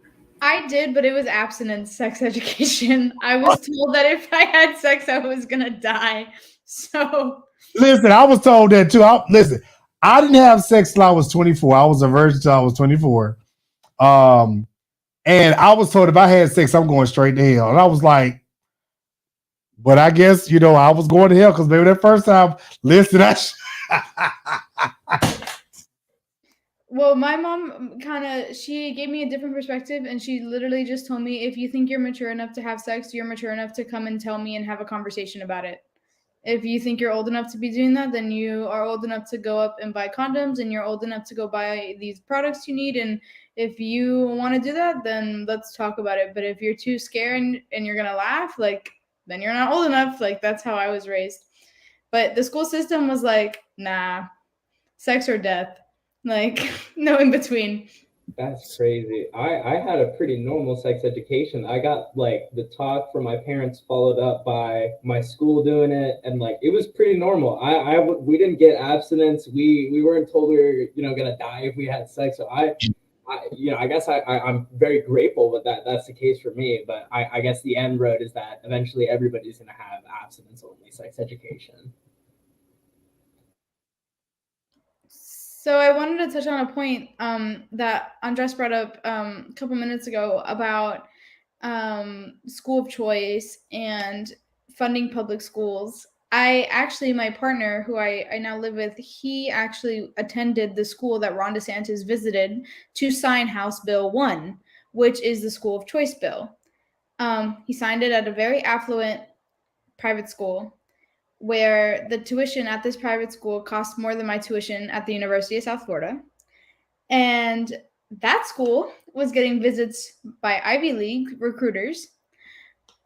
My public school, not even a couple miles away, most of my graduating class ended up going to the military because they didn't have any resources or score high enough to be able to go to college. They were shipped off to be in the military because they felt that was their only choice to bring home a check to their family. They didn't have another choice. Now, was that in a white community or was it in the Hispanic community? So where I went to school, it was 98% Black and Hispanic. And where he went to school, my school was very first generation Hispanic immigrants, while where he went to school was more people who have settled already, fourth generation Hispanics who were able to afford higher education and who were able to have more access to a better quality education than I did, where I had to fight. I knew if I wasn't going to get a scholarship, I wasn't going to college. That just was flat out what my family had laid onto me. If you don't get a scholarship, have fun, working a job. While that school was very affluent and making sure all of their students, it was a feeder school to the big Ivies. So it was you could see a lot of them having better opportunities.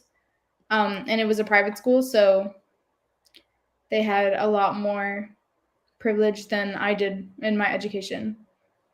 And we only lived a couple miles away from each other, and you could see a completely different type of education only because mine wasn't funded and his was.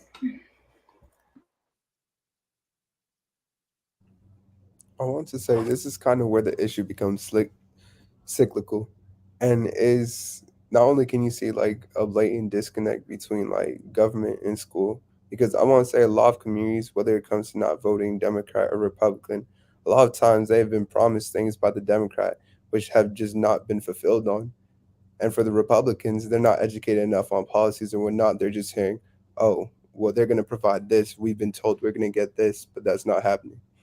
And in essence of that, a lot of people don't realize, like, they can seek out education, like public access. And it's a lot of times, a lot of stuff is kind of brought up in schools, and that's kind of like the launch pad to a lot of careers and just the start of knowledge in essence. And especially, it was very interesting to see, especially during BSA. We had held an informational session on just general finances, because a lot of people, especially coming into college from the Black community, they aren't aware of credit scores, 401ks, a lot of basic things taught within schools, right?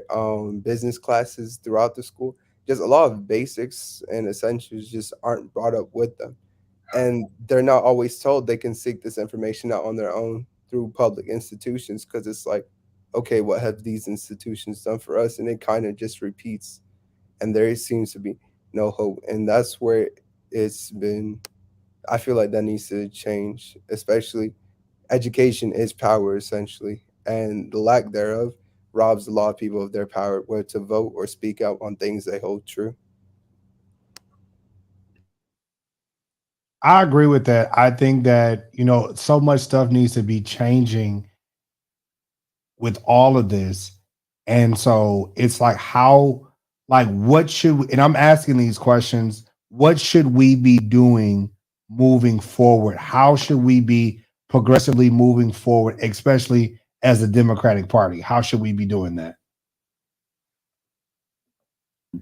I'll jump on for that one. We have had major problems for the past few years. I think we all know that for the Democratic Party here in Florida. It goes back more than a few years, to be honest. We've had problems here since the 1990s. We used to have a supermajority for the Florida Democratic Party in both chambers in the 1990s, and then from there, that was it. We lost everything we had from the 1990s. We have the types of problems we have is the complete lack of structure. But people talk about structure, they don't know what that actual structure that we need is. We have problems with all of our local county parties. I live in Broward.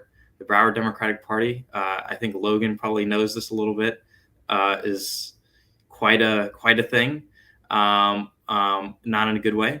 The statewide party has had so many issues in terms of being able to conduct basic outreach to the different minority communities and especially youth. I think we can all attest to the fact that the party has never actually outreached to youth besides actual presidential campaigns.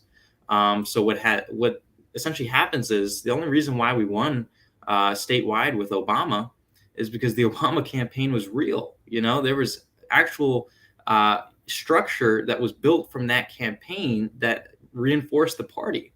If we didn't have a candidate like Obama or a campaign like Obama, you best bet that statewide party would not be doing an amazing job like they did in 08 and 12. So, we've had major issues with structure. The best way you can help right now, there's a ton of different ways.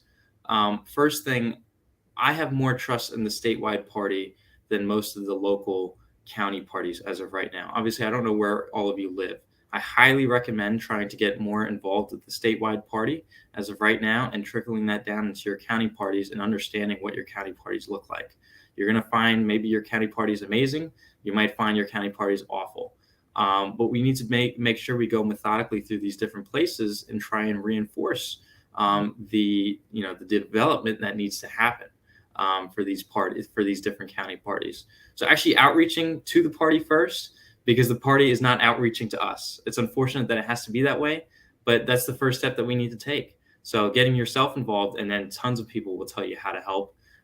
It all depends on what your background is. You might have communications experience. You might have organizing experience. We can always take people that can take a clipboard and forms and knock on doors. We always take people that can take, phone calls, text bank, all that type of stuff. So, but infrastructure is our biggest problem. Jayden, just to jump from that really quick, Logan, I saw your comment. I absolutely agree with what you just said. I wish there was some kind of way, and I've been trying to reach out to him, to Andrew Gillum, and I've been trying to get a conversation with him because I talked to Andrew Warren, because how he got disqualified was absolutely, it was hideous. But at the end of the day, I think that we do need somebody like a Andrew Gillum, somebody who can get in here, who is actually for the people. With Obama has done so much, and a lot of people don't like to give him credit for those things, but he has done a lot for people, LGBTQ, blacks. It doesn't matter. He's done a lot. And he was in there for 8 years for a reason. The people voted for him. And the people that did not vote for him, it's like they came right in and the next person was Donald Trump. We went from, we're trying to be progressive, we're trying to be, amazing, we're trying to do better. And we go from sugar to shit. And it's like, I guess the country doesn't want to be progressive. Okay. But Logan, what were you going to say? Yeah, I mean, I definitely agree. But I mean, it's just, there's so much to dissect there. But I think a big staple of what Jayden said is that we need to build the bench. And I think that starts with us. I mean, to talk about a little bit of what's happening in Broward. So Broward is like the most Democratic county. We actually voted for Charlie Crist, of all people, by 20 points. Whenever we fell out, we still voted Democrat. But it wasn't because of the party. It was because the people here and the diversity and Las Olas and Hialeah, oh my God, not Hialeah, Miramar, that coalition voting that has been done for the last 30 years in South Florida. And I think when we talk about building the bench, that means that we need to be proactive. It also means that our elected officials need to do stuff. I've had meetings with elected officials where we've come to them to the table about here are policy concerns, what are you doing fighting for our issues, gun violence, criminal justice, serious issues. And what they've said back is, oh well, y'all need to vote, and then like the real issue isn't here. Y'all need to be the one doing the work. These are the elected officials, state senators, Broward electeds, who are supposed to be the young people will win. They're not doing anything to uplift those people. I don't see them with mentors. I don't see them with an internship program. I don't see them building that bench and having people who lip service are the next generation. Because what happened is, and the reason why our candidate quality is so bad is back in 2010 and back in 1990, they weren't building the bench, and our crop is spoiled, and we need to spend years building that bench, investing in young people. And I think also a lot of us on this call are part of the Florida Democratic Party, the Youth Council. And I think if that's given some teeth, we are going to be the ones doing that work. And I think, like also Eli mentioned, a lot of people don't grow up in Democratic counties. I know that's a privilege that I've had the chance to, really get resources here and be involved. For people in Polk or, the Panhandle, they don't have people who can, intern with. And the state party needs to fill that void. And we need to be reaching out to these folks and giving them the resources and the supplies and the ability to uplift their community. No, I want to just touch on that. Like, I really commend, listen, Republicans suck, but if I can give them one credit for one thing, they do not let a seat go not filled. Oh my God. They have seats filled everywhere. They have a party everywhere. They have so much money circulating in their parties. It's insane. Like, I don't know how they do it. Like, I really don't. I don't know how they're able to keep such a tight party working so.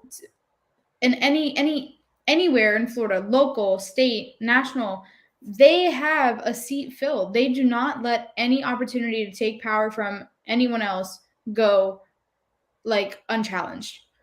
I don't know how they do that. I just want to say I'll tell you what it is. The Democratic Party just loves fighting themselves. They love doing it. They eat that it. Is true. That's true. They love that. I mean, it's like a cat chasing his tail. That's all it is. Going in circles. Oh yeah. I mean, it's really. I mean, we just spent how many years on the weighted vote? if you don't know what the weighted vote is, it was a system for the Florida Democratic Party that essentially enforced an oligarchy, but it created a whole group fighting another group within the party. So no matter what your stance was on the system, everyone was fighting each other on that, and it took us however many years to end that. We are incredibly unorganized in a lot of different ways, whether it be for the structure of actual organizing, whether it be the actual structure of the party, in terms of internally being able to actually have our voices heard. So there's a lot of different problems on that end. One thing you'll always see with the Republican Party, they're very coordinated. They understand what they're doing and the ability to make sure that they have a specific candidate running for this seat while the other candidate runs for the other seat. Logan can attest to this in Broward County. The last election, we saw Barbara Sharif running against Lauren Book, who is our state Senate minority leader. And that wasted, $500,000 in a year that we needed all of that money for whatever race. We had a state Senate district in, State Senate District 3 with Lauren Owsley. $500,000 could have gone a long way there. Would she have won? Probably not, but it would probably help a little bit. Danielle Perez would have helped. These are people that would have had huge, help with $500,000. So we're uncorded, we're unorganized, and we love fighting each other. However, I think that's changing. I think the culture is changing a little bit on the statewide party. The local parties, I'm still going to preach that part where the local parties is always going to be an issue. But we need to try to change that toxic culture we have and stop eating that shit up. We can't, keep building it up. I think we talk about the drama, but then we're not shutting it down. We love it. We love the entertainment. We can't keep loving it. We got to shut it down when we see it. Something I just want to add on to Jayden so quickly. Republicans treat elections like a game. And it's a game. We are playing a war game. There are 67 maps to choose from. There's any number of seats. And I don't know what it is, but I have met one Democrat in the past year who will acknowledge the existence of game theory with me. And if you look at elections and you treat them like a game, you talk about resources, you talk about this is a win condition, this is a loss condition, this is a waste of resources. We can't, for some reason, get our heads around how to spend our resources efficiently. We spend absurd amounts of money doing nothing, and we could have used that money to do 15 other things, and at least some of those things would have been successful. We just love chasing our own tail and wasting time doing nothing. It's so crazy to watch. But like Jayden was saying, I think that's turning around, and a lot of the young people, especially on this call, are talking about those things, and they're being strategic, and I see the change happening, and I hope it keeps happening. Yeah, and I think something that I wanted to add that Logan spoke on a little was just about, I feel like there are so many people in the Florida Democratic Party saying that the next step is the youth. We're going to take it over. It's all on the youth. Get in and vote and find your opportunity and keep rallying and keep doing these things. But when you come to the Florida Democratic Party, it takes so long and so much grit for them to give you anything, no matter how much professional experience in anything you have, no matter how long you've been at it, no matter what you've been doing. They are saying, you are our future. We can't wait to see it. You guys are going to be the real change. And they are give you the opportunity. Yes, they're putting up a wall. And I come to caucus meetings and I come and meet people and I talk to so many people, and I am so upfront about how can I help. I want to help this party. I want to do everything I can. I have been doing so many different types of strategy work professionally for years. What can I do for you? And they're like, do you have a friend you can bring next time with you? We love seeing young people. It's so nice you turned out. Oh my gosh, this is our next meeting. Please come. I'll send you a Mobilize link. Give me a job to do. I'm telling you, I'm going to do free work for you that you can't do yourself right here, right now, for nothing. All you have to do is tell me what you need, and I will use my own resources, my own time, my own money, my own life to do it, to make my state better, because I'm watching my future crumble away. And you are resisting me. You are resistant to all of us young people trying to come in and help. And I think it's so frustrating, because I know when I come in that people are going to very first want to say, oh my gosh, it's so nice. Can you bring a friend next time? The next step is maybe they ask me if I want to help, not even like organize a voter registration, but just be there and be a body. And it takes so long to actually get to a point where you can have an influence in what's going on. And I know people who've been at it for years and they can't get a bite in it. And I think it's such a shame, because if you're going to preach that young people are the future, I think you need to prove to them that you feel like they are the future, because that's not what I feel right now. Personally, I'm hearing it, but people are talking the talk without walking the walk, and people need to be mentors. Even if it sucks, you need to let somebody in to your job to observe what you're doing so that they know what they need to do in the future. And because young people are smart, I think all of us here are educated. We can watch your mistakes and not make them in the future. So I think that is a big flaw that is happening within the Florida Democratic Party that I hope to see change in the future. Well, just to piggyback off of that, even when I was working in other organizations, especially in the Democratic Party, when I lived in Memphis, it's the same way. It's like all of these older people. Matter of fact, let's just go back to when I went to the meeting. Jayden, were you at the meeting in Orlando? Yeah, I was on the panel. I knew. I was like, I think I know him. Okay. So when you guys were up there, they were just like, oh my God, we need to hear that. Yes. Oh my God, we just love it. And I was like, now what you gonna do with it? Now what you gonna do with it? And I hate to even talk bad about the party, but it's like I said, even in the video, you want us at these tables, but you don't give us the opportunities. You say that we're the next generation, but you don't give us no opportunities. If you want things to change, and this is something that made Obama successful even in his campaign. Obama said, we won't change. He brought change. He got everybody and their mama involved. Young people involved, old people, everybody was involved. Nobody was left out. What we're doing now, we're just putting it back on old people and saying work. And then we want some young people to come in. Let us take the reins and run with it. If you're scared, listen, stay back there in the back and give some instructions, but let us run. Let us take charge. Don't be scared. If you're going to be scared, just hold on. We're going to take the right. We're going to be okay. But they're scared. They're nervous. And, just to kind of move a different direction, even when it comes down to fighting for women's rights. When I worked for a magazine company in Memphis, Tennessee, that was a big issue, fighting for women's rights. And it's like nobody is saying anything about these things. And it's like, listen, I am vocalizing this on a lot of shows, and I'm saying, as a man, I cannot tell a woman what to do with her body. I cannot, and everybody that's in these positions are old white men that are predominantly in these political parties, and they're telling women what you can and cannot do with your bodies. And I'm just sitting back in the Democratic Party like, I'm a man. I can't tell you what to do. I can't tell you what you should do and how you should do. I can't tell you, like, if you got raped, that you shouldn't go get an abortion. There's just some stuff. It's like, listen, I'm in a gray area with some of these things, but that's my thought.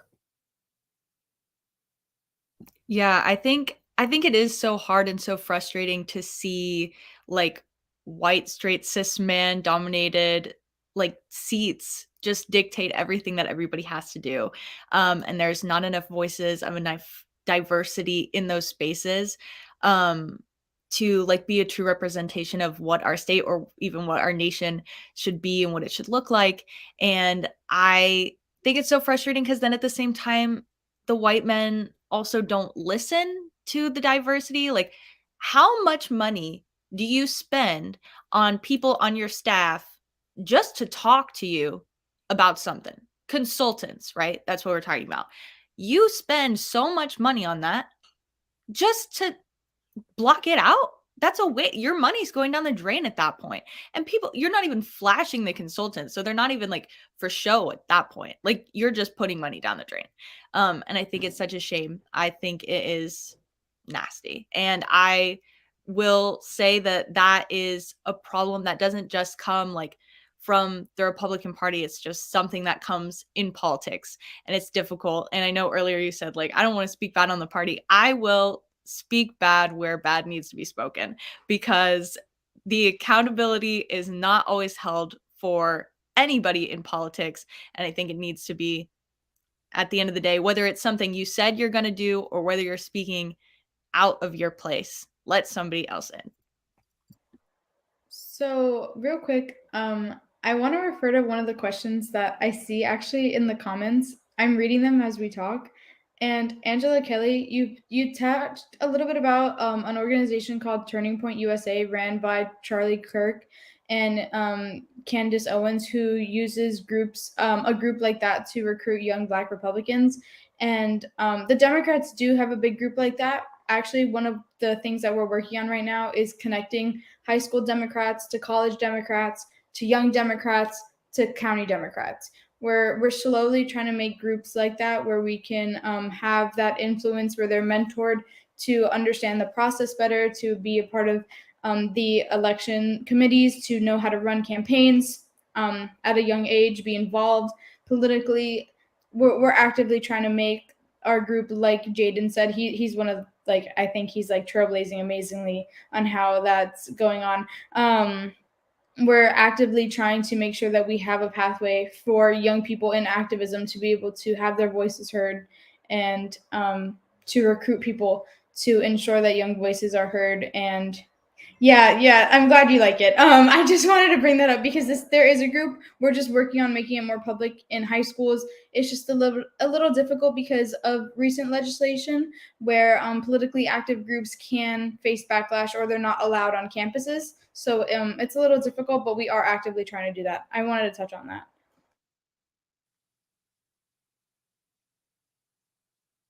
Okay. Does anybody want to respond to that? Okay. So I wanted to just take this opportunity again just to thank everybody for coming on. I appreciate everyone. Alexa, thank you. If we can do this again, that would be great. I wanted to make sure everybody had a chance to respond and talk and all of those things. I know time has been far spent. We were supposed to just be here in an hour and a half, but I just want to say thank you to everybody. I would love to do this again. So if y'all get an email from me, a text from me, just let me know if you can. But again, I want to say thank you to everybody. Everybody can be found on social medias, on their particular social medias. If you guys want to tell the people where they can find you at and how they can support you. I guess I'll go first. You can find my organization on Instagram at Stand for Freedom FL. Please give us a follow. Please interact with us. Feel free to donate to us, but mostly we are just there for information and opportunities. So feel free. And then my Instagram handle is Cat Margaux on Instagram as well. Yeah, I'll go next. So you can support Students Demand Action or Florida Perk Students. Both have really great causes for Florida Perk students. We focus primarily on textbook affordability, sustainability, voter registration and get out the vote, and then finally hunger and homelessness. Excuse me. But you can find those two accounts. It's just SDA at FSU. And then Florida Perk Students at FSU. You can find those both on Instagram.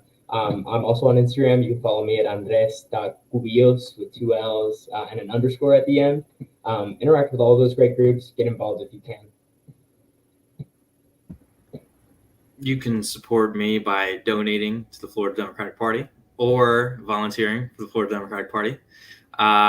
So that's my main thing. And some people know me off of Twitter. It's kind of weird. Sometimes I'm just walking around and they're like, hey, I know you from Twitter. So it's just my name, Jayden Donofrio on Twitter. So.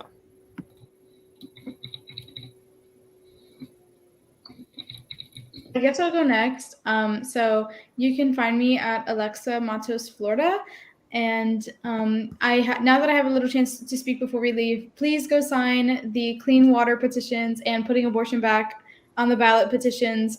If you just look up any petitions that are very active in Florida right now, we really want these things to be on the ballot for access to clean water and women's reproductive rights back on the ballot. So please go sign those petitions.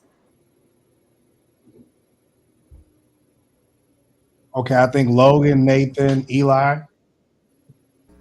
Yeah, I'm not big on social media, but if you go to the Stand for Freedom Instagram, like Kat mentioned, you can find me tagged in some of the posts.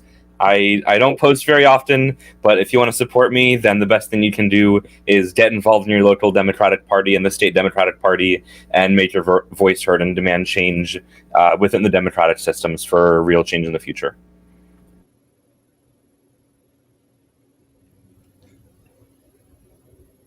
Okay. Sorry, it's like it feels like Zoom, like middle school, like COVID. It's just hi everyone. I guess if you want to stay connected, if you're a UCF student and you want to get involved in our Democratic Club, follow Dems UCF on Instagram. We are in the process, like Alexa mentioned, of collecting petitions for abortion access. If you are interested, if you want to support us, if you're a musician or if you know advanced work, I'm working on a project that I'd love some help with in the Orlando area. So any Orlando musicians that want to support abortion access, you can text me. Yeah, you can follow me on Twitter, I guess. I don't know. It was kind of weird saying that. It's Twitter. It's like, I don't know. Jayden understands. But yeah, I guess like Logan Rub, I think. Nathan, you take it away. Wait, I want to say Logan's got a great Twitter. Okay, so give him a follow. Come on, man. Definitely to support, definitely be engaged in community events, whether it be organizing, especially in canvassing in lower income neighborhoods. I know that's something that's not really engaged in as often. If you're really trying to show up, in addition to that, definitely get engaged with any diverse club on campus. If you're over at USF on any branches, we have BSA and we also have Black Student Union. Go Bulls. Listen, I just appreciate everybody for coming on tonight, for taking the opportunity to be a part of tonight's Gen Z show. I look forward to possibly doing this again. I enjoy the energy that everybody has given. This has been absolutely amazing. Thank you to Logan, Nathan, Jayden, Kat, Andreas, Eli, Alexa, and Alexis. Thank you guys so much. I really do appreciate it. Thank you guys for your words. And I really hope somebody is taken from this and they're encouraged to be better and to be a better Democrat and to be progressive and also to be a challenge in their particular local chapters. So I appreciate that. So I look forward to talking to you guys again. And so I'm going to say until next time, I thank you guys and good night, because I know some of you guys got to go to work. Thank you. All right, listen, everybody. I want to say thank you to everybody who has come on tonight. I really do appreciate it. I didn't want to hold everybody up too long, but this has been really educational. This has been very informative. I appreciate the young people coming on tonight because they have a voice. And so since my mouth is big and I use it to sit out here and do all this stuff, I want to be able to give them an opportunity to do these type of things, to say their part, to say their piece, because again, this is this generation, and they're coming up. Like, I mean, I'm in my 30s. These babies are in their teens and in their 20s, and they're going to be getting in office. They're going to be getting in political parties and everything of that nature. And we need to hear from them. We need to hear what they have to say. And so, you know, I know, like, we like the drama, we like the foolishness and everything of that nature, but y'all, this is important. And if y'all don't see, I know y'all see this, whatever's going on in our government, you all see it. And so if we want change, we just can't sit here and be cussing the TV out. We can't sit here and be cussing the computer out every time we see Ron DeSantis doing something stupid. We can't cuss the computer out and the iPad and laptop every time we see some Republican getting on, making some silly statement. So it is very important that we get involved. It is very important that we get involved with our chapters, with our people, and just put pressure on them, because we're not putting pressure on you so that we can just sit out here and make a mess. We're trying to make change for the better. And that's what this is really all about. That's the purpose of even this show, is to make change and do it for the better. And so again, y'all, this is the close of tonight. So I have enjoyed everybody. And so I want to say thank you to everybody. I appreciate everything. Next show is going to be even greater. I look forward to talking to the young people again. Whoever we're going to be talking to again. If you have enjoyed the show, please make sure you hit that like button. Please make sure you hit that subscribe button. Please make sure you share the video. Share. Thank you so much again. And listen, until next time, I'll talk to you guys later, okay? Peace out. Oh, listen, if you want to support the show, wait a minute, hold on. If you want to support the show, please. Thank you so much for watching the show. I really hope that you are enjoying. Please make sure you hit that like button and subscribe. And don't forget to donate. Don't forget to subscribe to all other social medias. Don't forget those things, okay?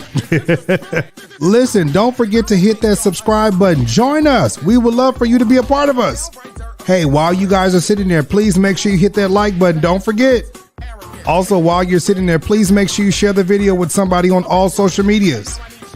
Let me not forget to tell you that you can donate. Thank you for supporting the platform. Thank you so much for being a supporter of the show. Thank you for watching. Thank you for hitting that like button. And I appreciate everything that you guys do.